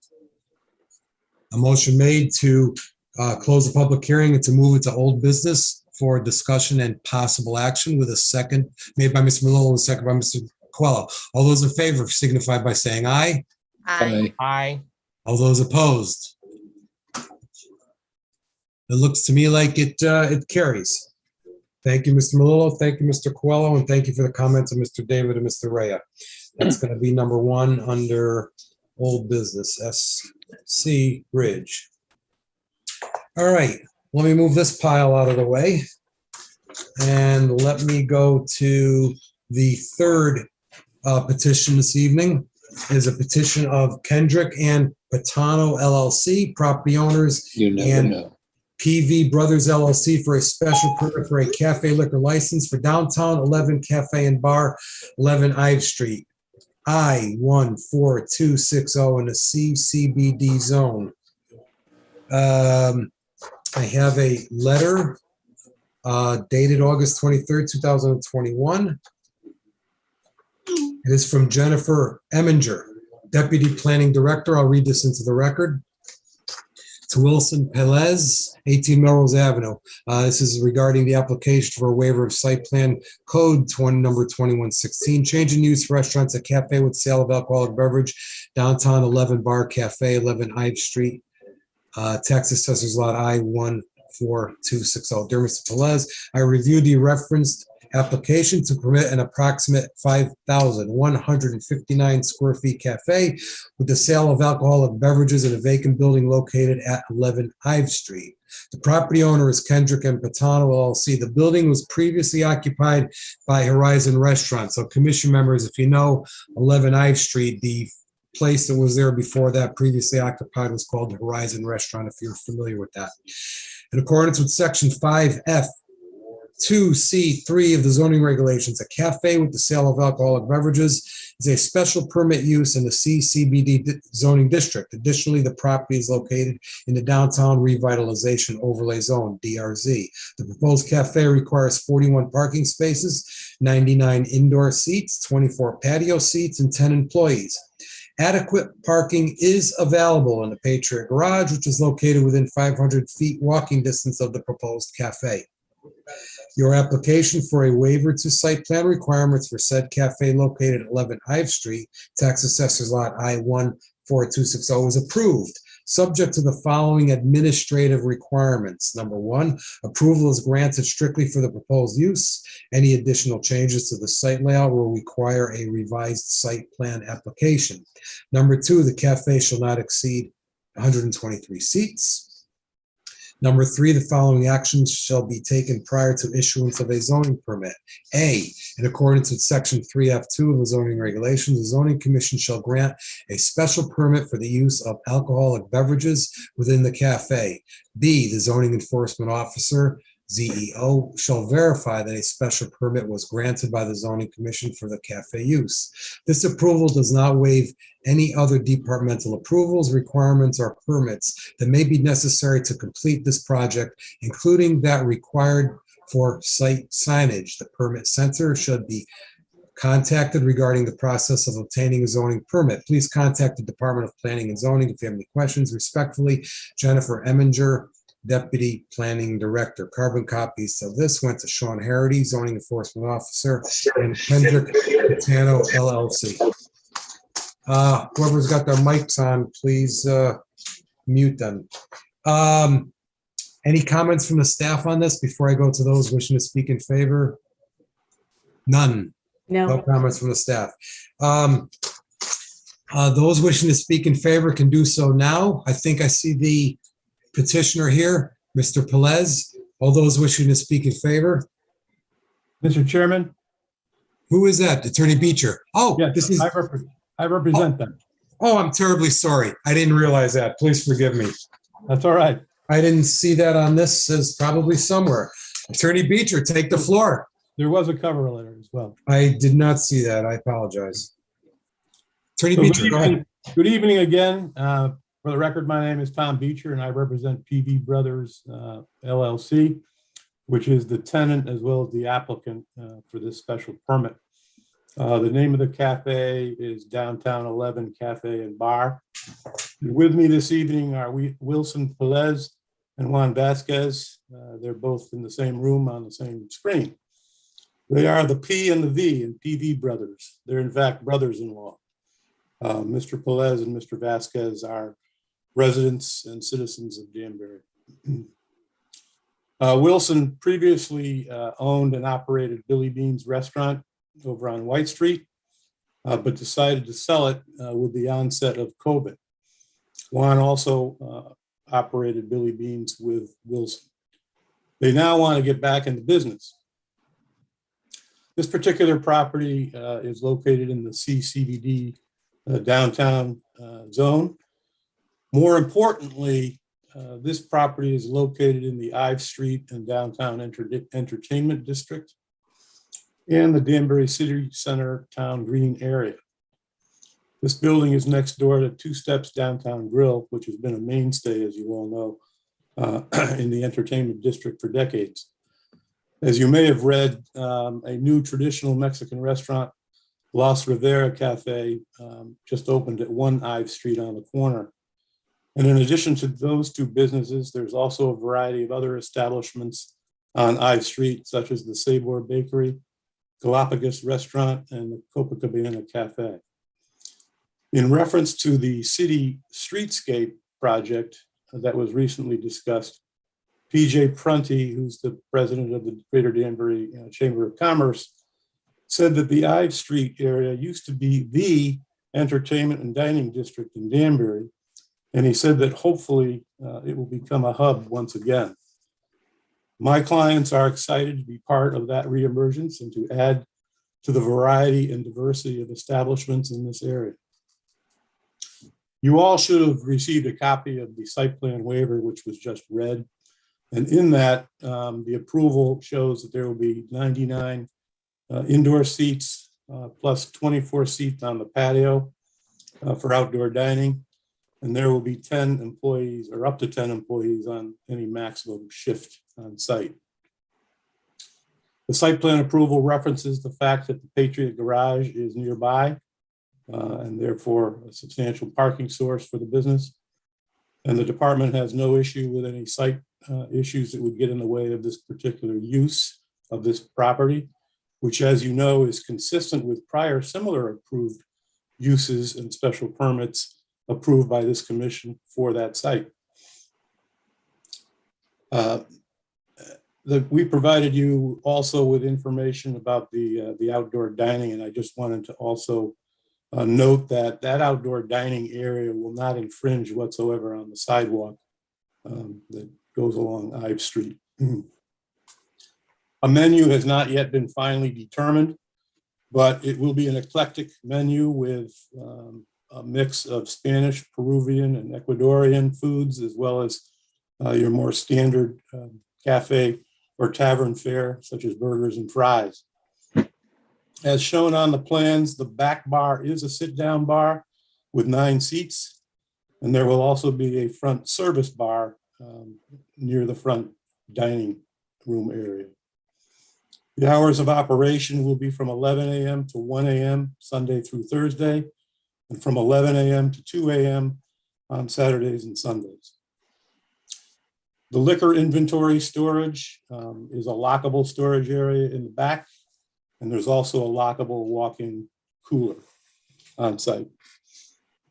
Deliveries for the site will primarily be made at the rear from National Place, just like Two Steps deliveries are made. One other point is that this property is served by city water and sewer. Lastly, my clients are well aware that if they wish to have music and dancing, they will have to apply for a separate entertainment license through the department. They're aware of that. So under your general criteria for special permits for a cafe use, this use is clearly compatible with the surrounding uses in this neighborhood, not the character of the neighborhood, but compatible with the uses in the neighborhood. As I said, this commission has previously found that this property was compatible on a few occasions. There will not be any detrimental effect on churches or schools. There are no nearby residential neighborhoods, and this area of Danbury was in fact planned and designed so as to have parking available for the entertainment and dining establishments here. Therefore, we believe that the application complies with the special permit criteria in sections 3F2 as well as 10C4, and we hope that you will approve the application. Mr. Chairman, through you, I just wonder if Mr. Pelez or Mr. Vasquez had anything that I left out that they want to add. Absolutely. Thank you for offering that up. Mr. Pelez, I see you have your mic muted. You're welcome to make any comments if you'd like at this time. If you feel as though Attorney Beecher missed something, or if you're good to go, you could say you're good to go too. Hello, everybody. My name is Juan Vasquez, and I have the soccer store in Meeker's building, and we've been part of the city of Danbury for over 8 years with our business. trying to, I don't know, do our best here. And hopefully you approve us to do this, the bar cafe here. Thank you. Thank you. Did you say you have a business now in Danbury, the soccer business? Yes, on Meeker's building. Oh, okay. When you said soccer, I was gonna ask if that was the one. Yeah. Oh, great. So you can walk back and forth to both businesses. Yeah. Thank you. Commission members, any questions of Mr. Vasquez or Mr. Pelez? No, thank you very much. Anyone else wishing to speak in favor of this petition? Anyone else wishing to speak in favor of this petition? Anyone else wishing to speak in favor of this petition? Mr. Chairman, Who is that? Perkins. Oh, Councilman Perkins. Yes. Councilman Perkins, go ahead. You have the floor. Let me get things going here. There you are. Thank you, Mr. Chairman. You're welcome. Thank you, Mr. Chairman. Good evening, commissioners. I'm before you to speak in favor of the business establishment at 2 Ives.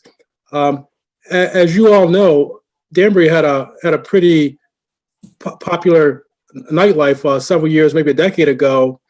But through a series of actions, the city determined that they needed to take corrective measures. And sometimes when legislating, the pendulum swings a little bit too far. So that's kind of where we are now. But things are beginning to change. As Attorney Beecher just mentioned, there's a new restaurant a couple doors down from this establishment.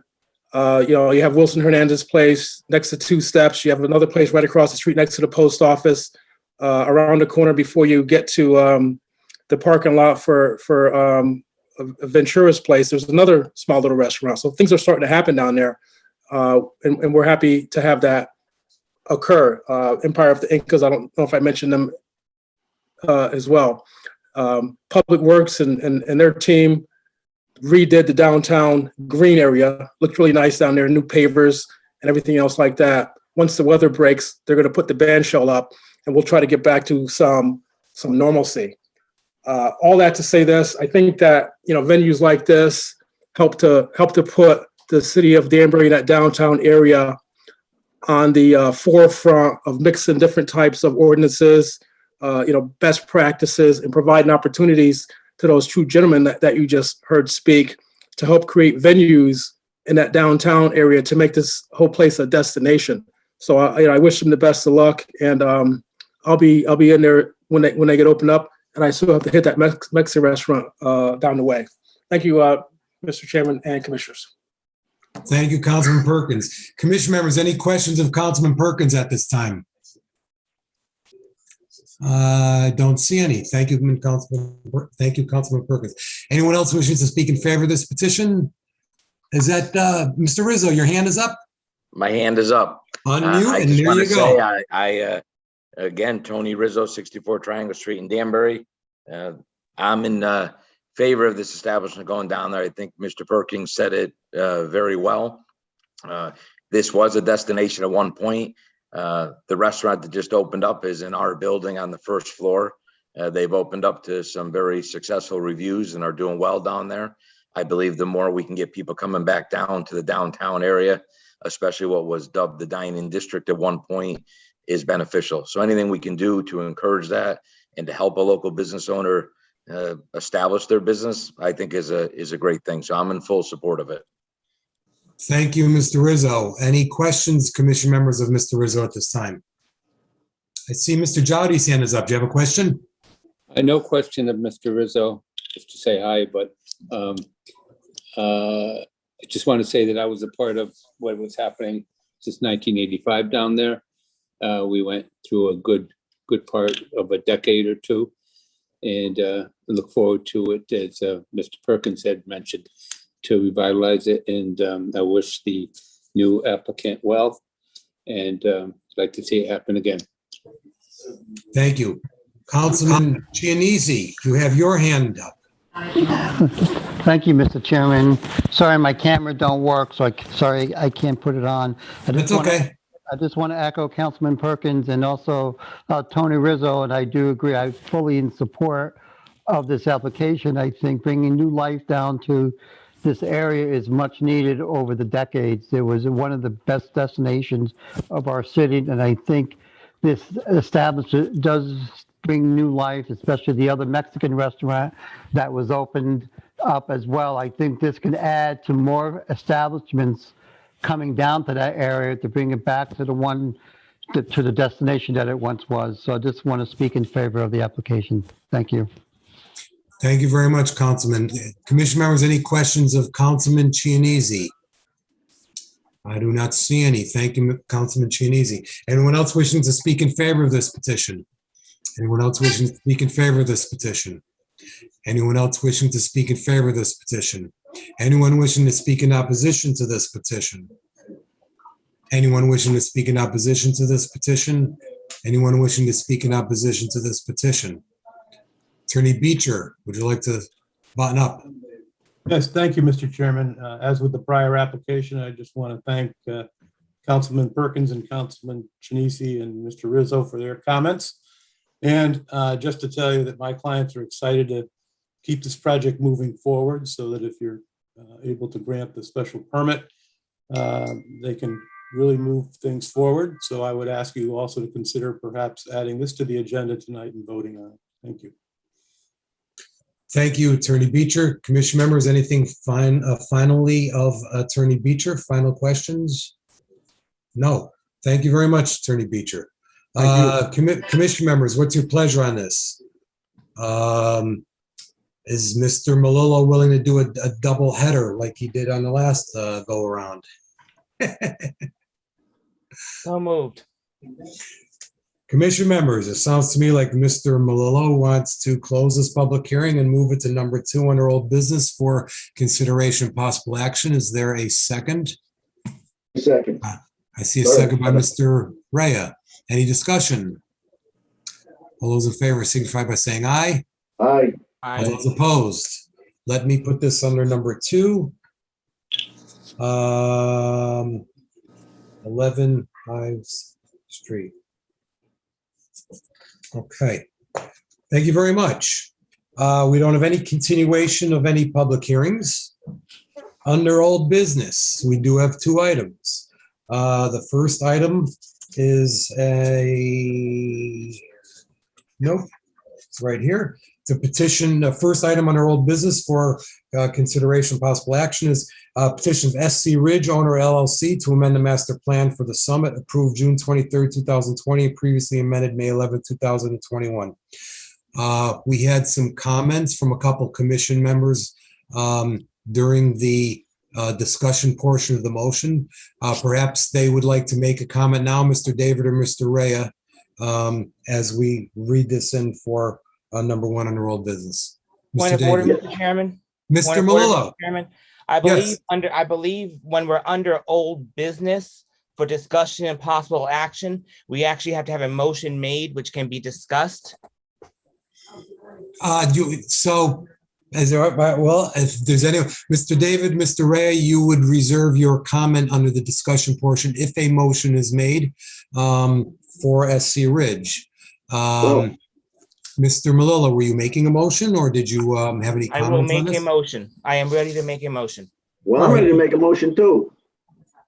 Mr. Malillo was willing to make the motion first. Mr. Malillo. Well, I said something. Chairman, I will make, Squashed it. Mr. Chairman, I would like to offer a motion to approve this petition as that it meets the criteria for approval as noted in the PND regulations. Reason number 1.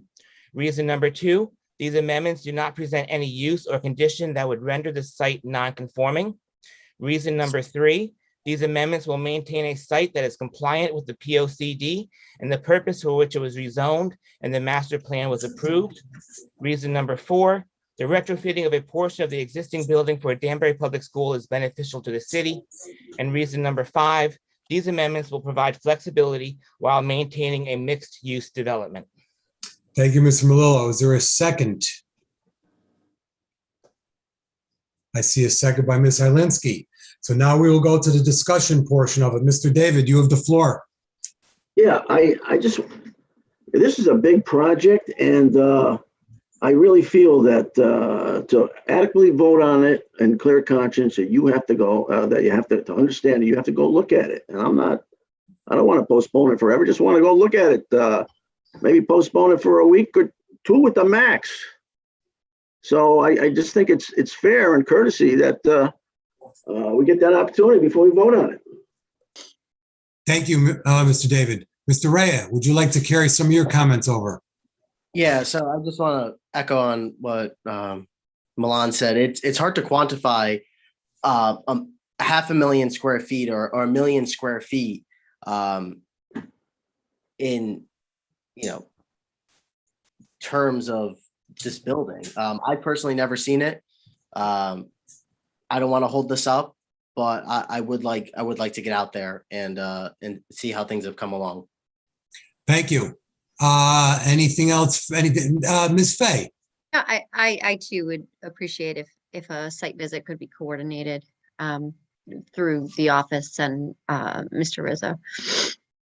Absolutely, thank you. My comments are, yeah, I'm good to go on a vote tonight. However, we've always yielded to any commission members that wanted to do an on-site. So I would yield to Mr. David, Mr. Rea, and Ms. Fay, and any other commission members that want to do an on-site. I know that it's the petitioner wants answers, but to delay this 2 weeks is not that terrible. We can get all of the questions answered that any commission members have. It is a lot to grasp. So I would say that I would go with the side of the commission members that want to do it on site and an inspection. So we could coordinate that if this motion fails. Mr. Malillo. Mr. Chairman, I would just like to, I can sympathize with those who would like to do an on-site, and I too am actually honestly interested in visiting the site to see where the progress of the development is. I'm wondering if we couldn't still do that while at the same time having taken action on this motion. I am ready to take the action. I would remind the commission that with the public hearing being closed, no new information could be taken. Even if we see something on the site, we couldn't really enter it into the record. So we could have discussion, but we would only be able to discuss what was in the public hearing and not something that would be new. This really is about an existing site plan, an existing development plan that has been approved, that is in existence, which really simply just reduces the amount of residential building or the residential space in the building. It approves or sets aside use for a public school, which I think is detrimentally needed in the city of Danbury. I think very few people would disagree with that. And then a couple other things are just more administrative to set some scales in relationship to the reduction of the residential building. So while I wouldn't be opposed to visiting the site, and as this is under our purview, again, I said it would be helpful to do just for our general purposes. I'm not sure if a visit would really need to be made just for approval purposes. Thank you, Ms. Malillo. So, Mr. Malillo, let me ask you this question. If 4 out of the 9 that'll be voting tonight indicated that they do not want to vote tonight and they want to do an on-site visit, if your motion to approve does not carry, what does that do to this petition? We deny this petition. Are you willing to take that risk? Are you willing to keep your motion on the floor where you're going to have 4 people right off of the bat that's going to want to do an on-site? As someone in favor of the petition.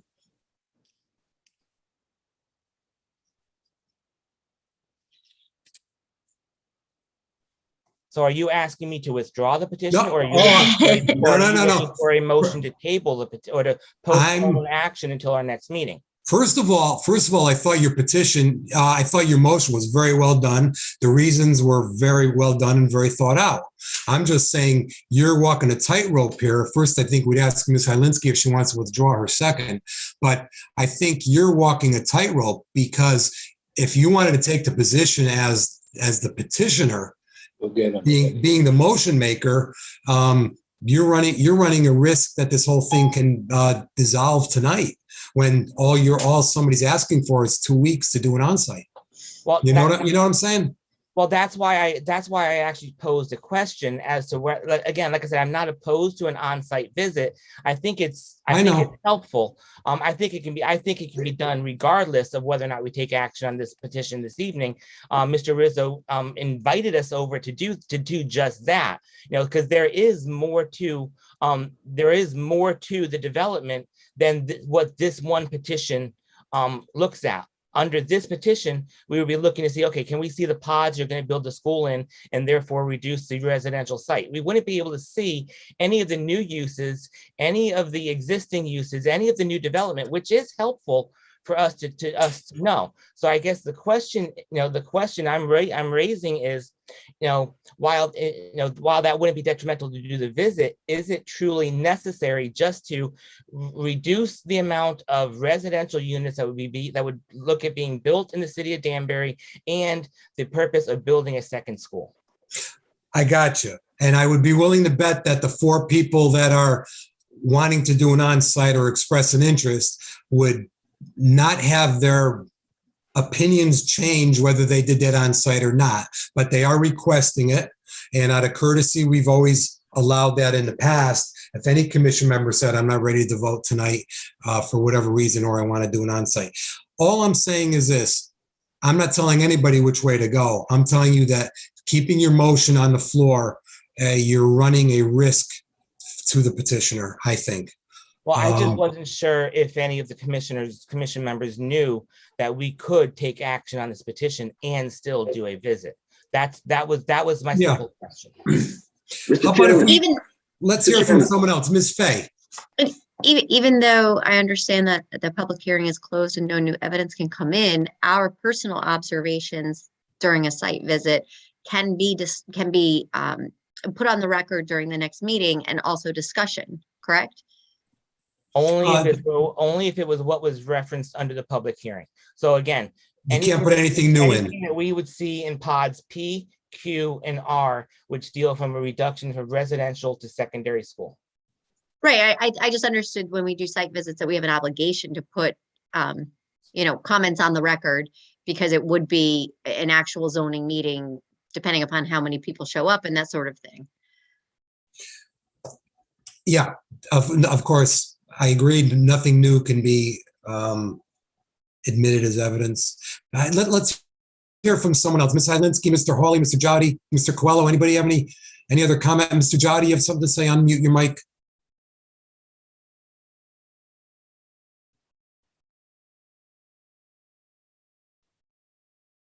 Anybody want to step in? Well, there you go. Go ahead, Mr. Jotty. Hi there. Yeah, you're good. Go ahead. We have new commission members. We always accepted a visit when they wanted to have a visit and postpone a vote. I understand what Commissioner Melillo's saying. We could do it and still, have the public hearing, or not put any more evidence in, just talk about the old. But I don't think that's the way to go. And I wouldn't want to jeopardize the applicant either on denying the petition. So it's like, yeah, I would like to close the public hearing right now and vote on it, but in respect of the people that want to visit, and also in respect of the applicant possibly losing and getting a no vote, I chose not to do that. It's a tough situation. Thank you, Mr. Jotty. Anything from Mr. Coelho or Ms. Hadlinsky, Mr. Hawley? Mr. Coelho, yeah, you're unmuted. Go ahead. Chairman Haddad, the only question I have is just to kind of expedite things. If we're going to do the site visit, do we have to all do it together? Can we go separately if that helps the applicant and just all of us to look at it? It's going to be probably tougher to coordinate everybody's schedule to get out there. Well, it sounds to me like it's a construction site and there's people there every day. And I think Ms. Reed can coordinate individual appointments. If anybody goes as a group, it would have to be posted as you couldn't go as a group. Right, no. Ms. Mr. Chairman, any Calitro. more than 2 has to be posted, and then we're Yeah. gonna have to take minutes, and we have a closed public hearing, so Perfect. Yeah. it's a little bit of an awkward situation in terms Yep. of, we'll do whatever you want us to do, but just Yeah. take note that more than 2 constitutes a public meeting. I would say this, if this commission sees fit to yield to those that want to make the inspection, I would then ask those that want to make an inspection to do it separately and individually through Ms. Reed and through the developer who invited them. So let's leave it at that and let's make it so that's going to happen. So how's that, Mr. Coelho? Does that work? Sounds great to me. Thank you, Ms. Fay. May I make a motion to reopen the public hearing tonight so that we can do the site visit and actually have a discussion? Because I think procedurally, some of us were misled that I know Commissioner David and Commissioner Reyes said they wanted to make a site visit, and we're told that the appropriate time to do so would be after it was moved to old business. And now we're being told that the site visit, nothing that we see during the site visit can be considered because the public hearing is closed. So it's sort of Well, it could be a strange considered. It can't procedural be- predicament. It could be considered in their own mind individually. It just can't be discussed or entered as evidence. Go If ahead. possible, I would like to move to reopen the public hearing so that a site visit can be conducted and considered by commission members. Our thoughts and observations could be shared with one another during the discussion after the public hearing is closed. So if I may, with all due respect, put you on hold for a second just to see if Ms. Hylinski or Mr. Hawley have any comments, if I may. Ms. Hylinski, Mr. Hawley, Ms. Hylinski, no comment. Mr. Hawley, any comments? Yeah, I'm prepared to vote tonight. I've been on the commission, last commission when we were handling the Okay. first revision of this. And I also would like to see the site, but I believe I can do that separately since I don't need to see the site to make up my mind tonight. Got it. Thank you very much for that information. Now, going back, I'm going to unhold the hold button on Ms. Fay. Gosh, I don't know if anybody can make a motion to reopen a closed public hearing. Ms. Calitro? Well, you have an existing motion on the floor, number 1. That's right. Right, the first one, right, and I'm not a parliamentarian, so I don't know in terms of the rules. of Mr. order. Chairman. I presume you could for any reason, if everybody kind of agreed that it maybe, I don't know, actually. I defer to counsel, legal counsel. Yeah, I wouldn't even know what to do here. Mr. David, comment. Well, again, if you recall, earlier on, I asked to see the site, and I thought I could go see it before I could vote on it. So, and hey, we got this information Monday morning. I mean, all fairness, how could you make a decision on something that you had for a day and a half? Thank you, Mr. David. Gosh, you guys want to go back in time? You want to go back in time changing votes for chairman? You want to go back in time changing petitions on this SC Ridge? I don't know what to say here. Let's do it. I don't really think we should take the chance of entertaining a motion to reopen a closed public hearing. So what I would suggest is first ask the motion maker and the second to the motion maker. I'll go back and ask them that question again. If they want to risk this motion succeeding tonight, or if they want to withdraw it and allow commission members to make separate and individual inspections, not being able to bring anything new to the next meeting, but at least clarifying in their own mind how they're going to cast their vote. Mr. Chairman, Mr. Malillo. let me help you out in this. I'll throw you a lifeline. First off, I will withdraw my motion. Is a second willing to withdraw the second? Yeah. Thank you, Mr. Malillo, for that lifeline. Mr. Chairman, my second lifeline that I'm going to throw out to you is this. As a member of the prevailing side, I make a motion to reconsider the motion to close the public hearing on, hold on, let me get the actual terminology. on the petition of SC Ridge Owner LLC to amend the master plan for the summit approved June 23rd, 2020, and previously amended May 11th, 2021.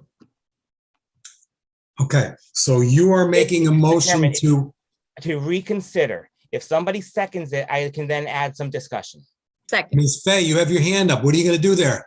I'm going to second his motion. Okay, So under Robert's Rules of Order, under parliamentary procedure, a motion to reconsider can be made. And if the original motion was debatable, the motion to reconsider is also debatable, therefore allowing me to offer these comments.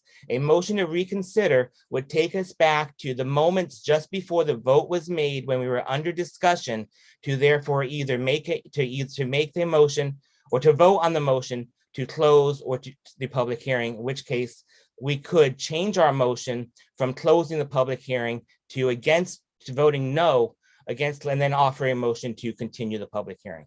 and I'm assuming this is Robert's rules, simple majority, not 2/3, it's a simple majority, yes. non-debatable.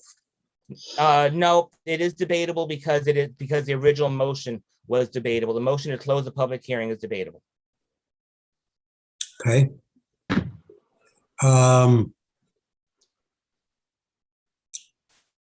Okay, so there's a motion made by Mr. Melillo, second by Ms. Fay to reconsider, to consider. No, to reconsider reconsider.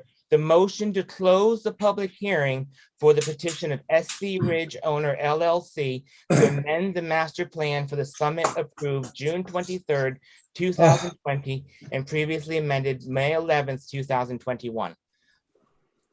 This is a first.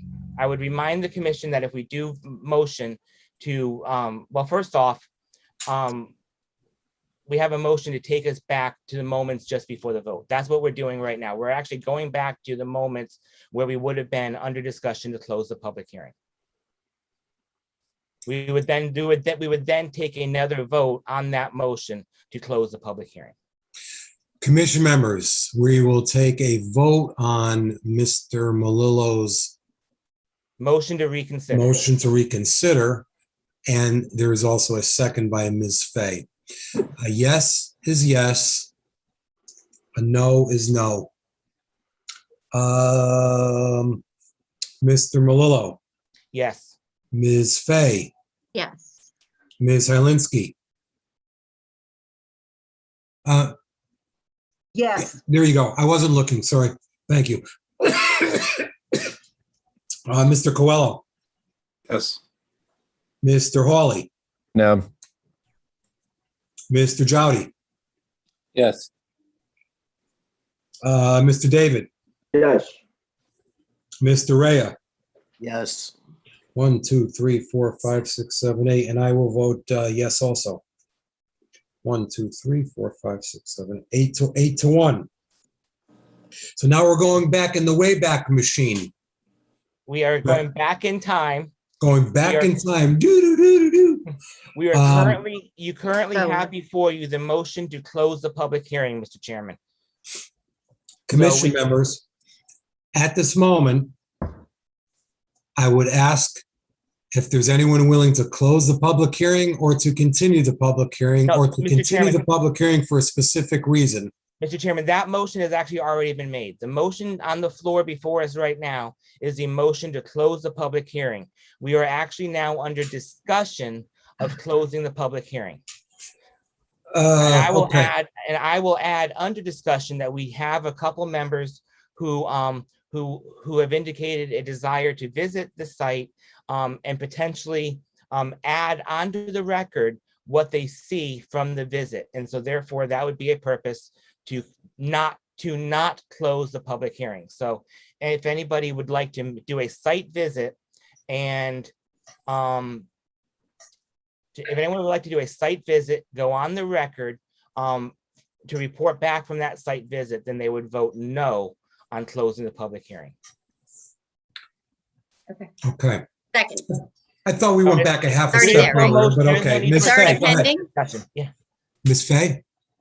So the motion's already pending? The motion has been made and seconded. This is discussion on the motion. Yes. Okay, so you're just going to take a vote? So there's a motion to close the public hearing with a second, and now we're in the discussion phase. So this is where Mr. David and Mr. Raya and possibly Ms. Fay and others are going to make their comments that I do not want the public hearing closed because I want to do an onsite. Mr. David, you have the floor. Exactly. That's what I want. There Exactly. you go. Mr. Raya, you have the floor. Yeah, I would like to do a site visit. Ms. Fay, did you have any comments? I think it would be beneficial to continue and not close the public hearing at this point to allow commission members to conduct a site visit. And I will also say that in the past, we have always yielded to anyone wishing to make an on-site inspection. Mr. Hawley, Mr. Jowdy, any comments? Mr. Coelho? So there's a motion to close the public hearing with a second. There have been comments. So I'm going to try your minds and see how we vote on this. So a no would be to not close the public hearing. Correct. We would then need a motion to continue. Then we would, yep, one step at a time. So a no would be to not close the public hearing. A yes would be to close it. Right? Okay. Mr. Malillo. I will yield to my colleagues and vote no. Thank you. Ms. Fay. No. Ms. Helinski. No. Mr. Hawley. Yes. Mr. Jowdy. I respect the council member, the commission members, and I'm going to vote to not close the public hearing. That's a no. Mr. Coelho. No. Mr. David. I appreciate the yield, no. Mr. Raya. No. I will vote no. 1, 2, 3, 4, 5, 6, 7, 8. 8-1. This motion to close the public hearing failed. Is there a motion to continue the public hearing? Motion to continue the public hearing for the purpose of the commission members who wish to conduct a site visit. Allow them time to do so. I second it. Thank you. Thank you, Ms. Fay. Thank you, Ms. David. Ms. Fay, is your motion intended to allow comments from that site visit to be brought to the next meeting under discussion? Yes, Commissioner Haddad, it is. Thank you very much. Any other discussion? Well, we all hope they're positive comments. They may very well be. Okay, rock and roll. Thank you. Any other comments? Mr. Jowdy? I think from what I'm hearing, there's probably quite a few that we could do one meeting over there as a group instead of going individually. And it'd be better for all of us as well as the applicant. Yeah. That's the case. Let the office know. They'll post it, make it public. Anybody, any more, 2 or more? Any other comments? I think that would be fair to the petitioner so that, it's not just us visiting, a construction site unwanted or unnecessarily, but, kind of led through, which would personally help me, get a visual of what's going to be where. Excellent. Any other comments? Mr. Jowdy again. Let's look at the weather and pick a warmer day when we go. Yeah, exactly. Let's not go when it's 4 degrees. So a yes is to continue the public hearing for the purposes of an on-site visit and also to discuss that at the next meeting. Who made the motion and who Ms. Fay made the motion? Who seconded that? I did. Second. Mr. David. Okay. Ms. Fay. Yes. Mr. David. Yes. Ms. Helinski. She's shaking her head yes. Yes. Mr. Malillo. Yes. Mr. Malillo says yes. Mr. Hawley. You get a yes now. Yes. That's okay. Thank you. Mr. Jowdy. Yes. Mr. Coelho. Yes. Mr. Raya. Yes. I will make it unanimous. 9-0. This public hearing has continued for the purpose of an onsite. Where's all my paperwork here? Okay, commission members. Let us now go to number 2, under old business for consideration of possible action, a petition of Kendrick and Patano LLC, property owners, and PV Brothers LLC for a special permit for a cafe liquor license for downtown 11 Cafe and Bar, 11 Ive Street, I-14260 in the CCBD zone. Commission members, what's your pleasure? This public hearing was opened on June 11th, 2022, closed on June 11th, 2022. January. What? January 11th. What did I say? June. I said June? Oh my God. Holy moly. Ms. Fay, Thank you, Commissioner Haddad. I'd like to make a motion to approve the petition as presented. I don't believe it will negatively impact the neighborhood, the health, safety, or welfare of any residents nearby. And I think it's also keeping in conformity with the neighborhood and past uses. Character. I didn't use character purposefully. But it's obviously a use, that's been there before. thank you very much. Is there a second? Second by Mr. Jowdy. Sorry, Mr. Ray, he snuck in on you. Any discussion? Under discussion, I'll just note that the zoning regs actually use the word compatibility and not character in this instance. So Commissioner Fay had it right on key when she used Ding, ding, ding, ding, ding. Good move. Good move. Any other discussion? A yes is yes. A no is no. Ms. Fay. Yes. Ms. Hylinski. Yes. Mr. Melillo. Yes. Mr. Hawley. Yes. Mr. Jowdy. Yes. Mr. Coelho. Yes. Mr. David. Yes. Mr. Rhea. Yes. And I will also make it unanimous. 9-0. Congratulations to Mr. Vasquez and Mr. Pelez. Good luck to you. Thank you very much, everybody. Thank you. Correspondence, none. I have a couple things under other matters that I want to talk to everyone about, and Ms. Reed. For reference only, application Giuseppe Angelo and Victor D. Simone, property owners for Blasius Auto, 16 Walnut Street, I-11054, for a certificate of location approval for motor vehicle used car dealer's license in the CG20 zone. Public hearing is scheduled for January 25th, not January 26th. If you come on January 26th, you're going to miss the vote. You're going to miss the boat. Got it? I wanted to talk about the Corporation Council training. Ms. Calitro, Ms. Reed, what do you know about that? I know that it's now required. I know that we used to do it every 2 years, but it's now required from the state level. So do we have any idea as to when that's going to happen? No, I'll have to get back in touch with Attorney Edwards and Casagrande, who usually do that training, and get dates for them probably next month. Sounds good. In March. Yeah. Sounds For good. point of Now, clarification, Mr. Chairman. yes. Just a point of clarification to Ms. Calitro, or to Ms. Calitro through you.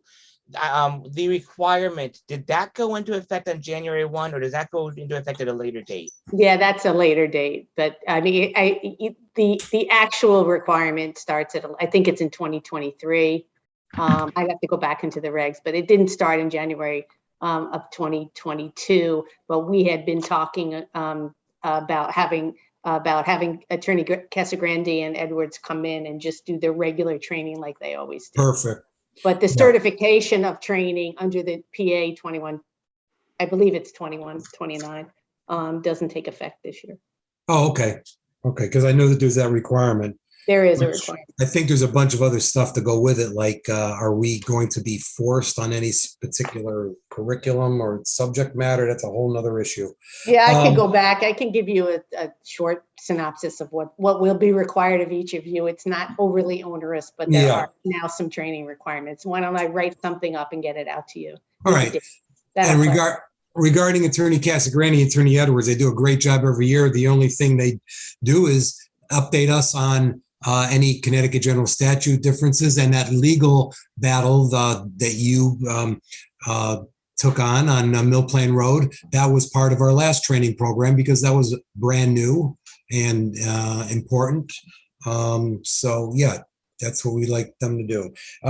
Regarding getting out the book of regulations to the new commission members, usually it would be hand delivered to us tonight at the council chambers, but is there any intention on getting that sent out to the commission members, mail or picking them up or what? Yeah, Do we you just, want me to mail them or what are we gonna do? well, how do you want them? Do you want a hard copy? Do you want us to tell you that, you know, the ones online are all up to date? I mean, we filed, every year we file at the end of December, a complete set of regs upstairs in the town clerk's office. So everybody, and everything's updated regularly on the website. So we can give you a 3-ring binder of the regs, or we can just tell you, go to the website, everything's up to date. It depends if you want paper or you don't want paper. Yeah. What did we do last year?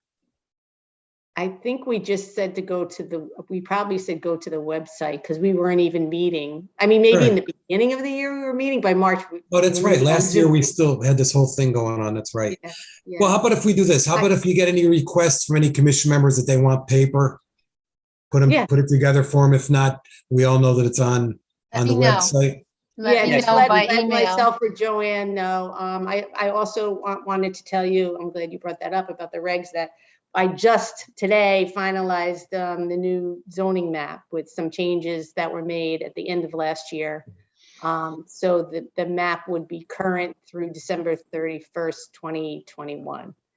Okay. I can get you a link to that as well. Or a hard copy at scale is a big gigundo map. So sometimes it's easier to get a PDF and you can zoom in if you want to see a site. Yeah, absolutely. But the one that's online and the one we're using is now in color, so it's a little bit easier to follow kind of the lines. You can see the different All right, colors. so commission members, the point we're trying to make, the new commission members, especially the old ones, already know this, that they can go to the staff for anything that they want. So we're letting the new commission members know that the staff is there for you.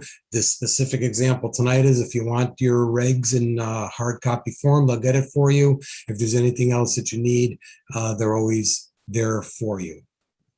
Got it? I would just request it be sent out electronically. I'm sorry, Mr. Ray. I said I would just request it be sent out electronically. I would rather that. Oh, okay. Then that's already. That's fine. We can create one PDF of the regs and just send it out to. Perfect. I can take care of that if everybody lets me know what they want. Perfect. Sounds good. Commission members, anything else? I got one more comment to make. And Chairman, Mr. Malillo, go. just right now, under the circumstances with the way things are, I know there's still you have to sign in and get it passed to visit various office in City Hall and with the mask requirement. So I would just encourage any commission members maybe to call in advance and set up an appointment just to make sure that we don't inundate the office and we don't use up all the passes to the zoning department for any of those contacts. Thank you, Mr. Malillo. And then one final comment, and it's a sensitive issue. I never thought I'd be addressing anything like this, but as chairman and personally, I would like to say to Mr. David and Mr. Rhea how sorry I am that your party leadership wanted to embarrass you tonight to see if you were going to change your vote by that crummy stunt that they pulled. And I'm sorry that your colleagues that sit beside you on this commission also went along with it. It was filthy. It was never done before in the city's history. And it's frankly embarrassing. And I think they did it specifically just to rub Mr. David and Mr. Rhea's nose into the way they voted for the chairman last time. And I'm shocked that it happened. And I'm shocked that it was that party leadership told people on this commission to do it and that they did it. And if anybody wants to comment against me on that, you're more than welcome to, because this is a great democracy that we live in. But that stunt has never been done in the city's history before. And it's shameful. It's disgraceful. That's all I got. Anyone want to make a motion to, anybody want any comments or anybody want to make a motion? I'll get a comment. Mr. Chairman, I'm a big boy. Okay, I'm my own man. I'm nobody's puppet. Yalla. Say again? Go. Yeah. Ms. Zelinski, please go. I just want to comment that I was not told, by no means told, to do what I did tonight. I did it because that's the way I feel. And I'm sorry if anybody on this commission was offended, but you cannot just say that the leadership told us to do this. I was not told at all.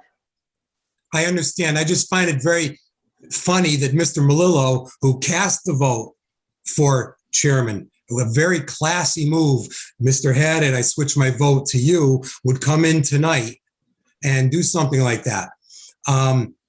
This has never been a political commission. We've all said that. Every party, every person, hundreds and hundreds of commission members that have been on this commission before. Okay, but somebody got bent out of shape because a couple people crossed party lines last time around, and it just didn't look good. Hey, it didn't make us look bad. Okay, made you guys look bad, and I'm just commenting on it. So you're free to throw rocks at my head or change the subject or move on from there. But I just had to say it was just it just didn't look good. Didn't look good for you guys.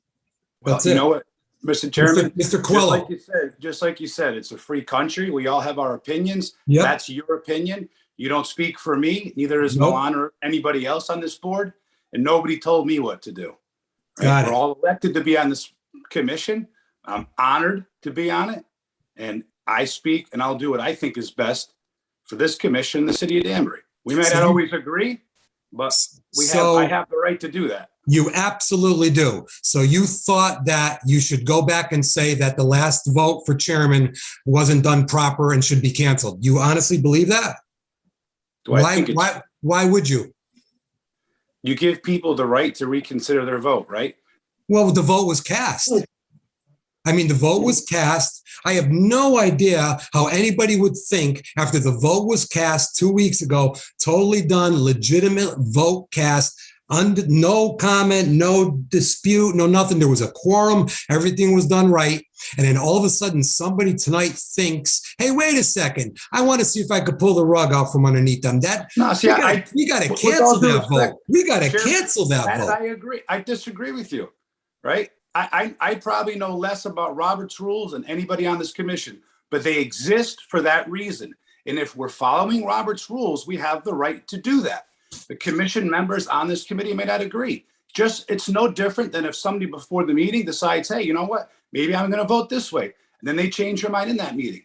We have the right to discuss it. And that's what we did. It wasn't meant to offend. Listen, it wasn't meant to offend anybody. It's just our right to do it. So we'll do it every 2 weeks now. Is that it? Disagree. That's all on this one. Well, so we're going to do it every 2 weeks now for the next 2 years. Is that how it's going to go? I didn't say that. I said in this instance. You said Robert's rules, you can do it. No, I didn't say that. I said it's the rights within Robert's rules to do it. Maybe so, but you guys just looked bad. Ms. Hylinski. Well, if you remember, I wasn't even on the Zoom. I wasn't even available. I was dealing with a situation that I understand. Had a problem. So I have the right to say or do what I feel. Absolutely. You do. But there was a quorum that night and the vote was legitimate. The meeting was legitimately held. But I agree with you. Anyway, Mr. Melillo. I appreciate your kind words to me, but I'm going to set the record straight. Under Robert's Rules of Order, a person who votes on the prevailing side of a motion has the right to make a motion to reconsider, as I did this evening for the motion to close the public hearing. My change of vote at that last meeting protected my right to make a motion to reconsider. So while I appreciate your kind words, I did make a motion. I did change my vote to provide an alternative to reconsider that motion for chairman should the need arise. Got it. You're all entitled to it. I think you didn't look good. That's it. You didn't wear it well. Ms. Fay, did you have a comment? I don't know if you had your hand up. No. Not at this point in a public hearing. I don't think it's Thank you. appropriate. I just wanted the record to reflect that my change of vote was a parliamentary procedure. It was not necessarily a vote in acclamation for the chairmanship. Because if you remember, I had voted one way and then changed my vote. Then I will take my comments back about thank you for doing that. It was a class act. So we're even. Mr. Jowdy, any comments? Yes, Commissioner Melillo, do you know for a fact that that is okay to rescind that vote as per Robert's rules?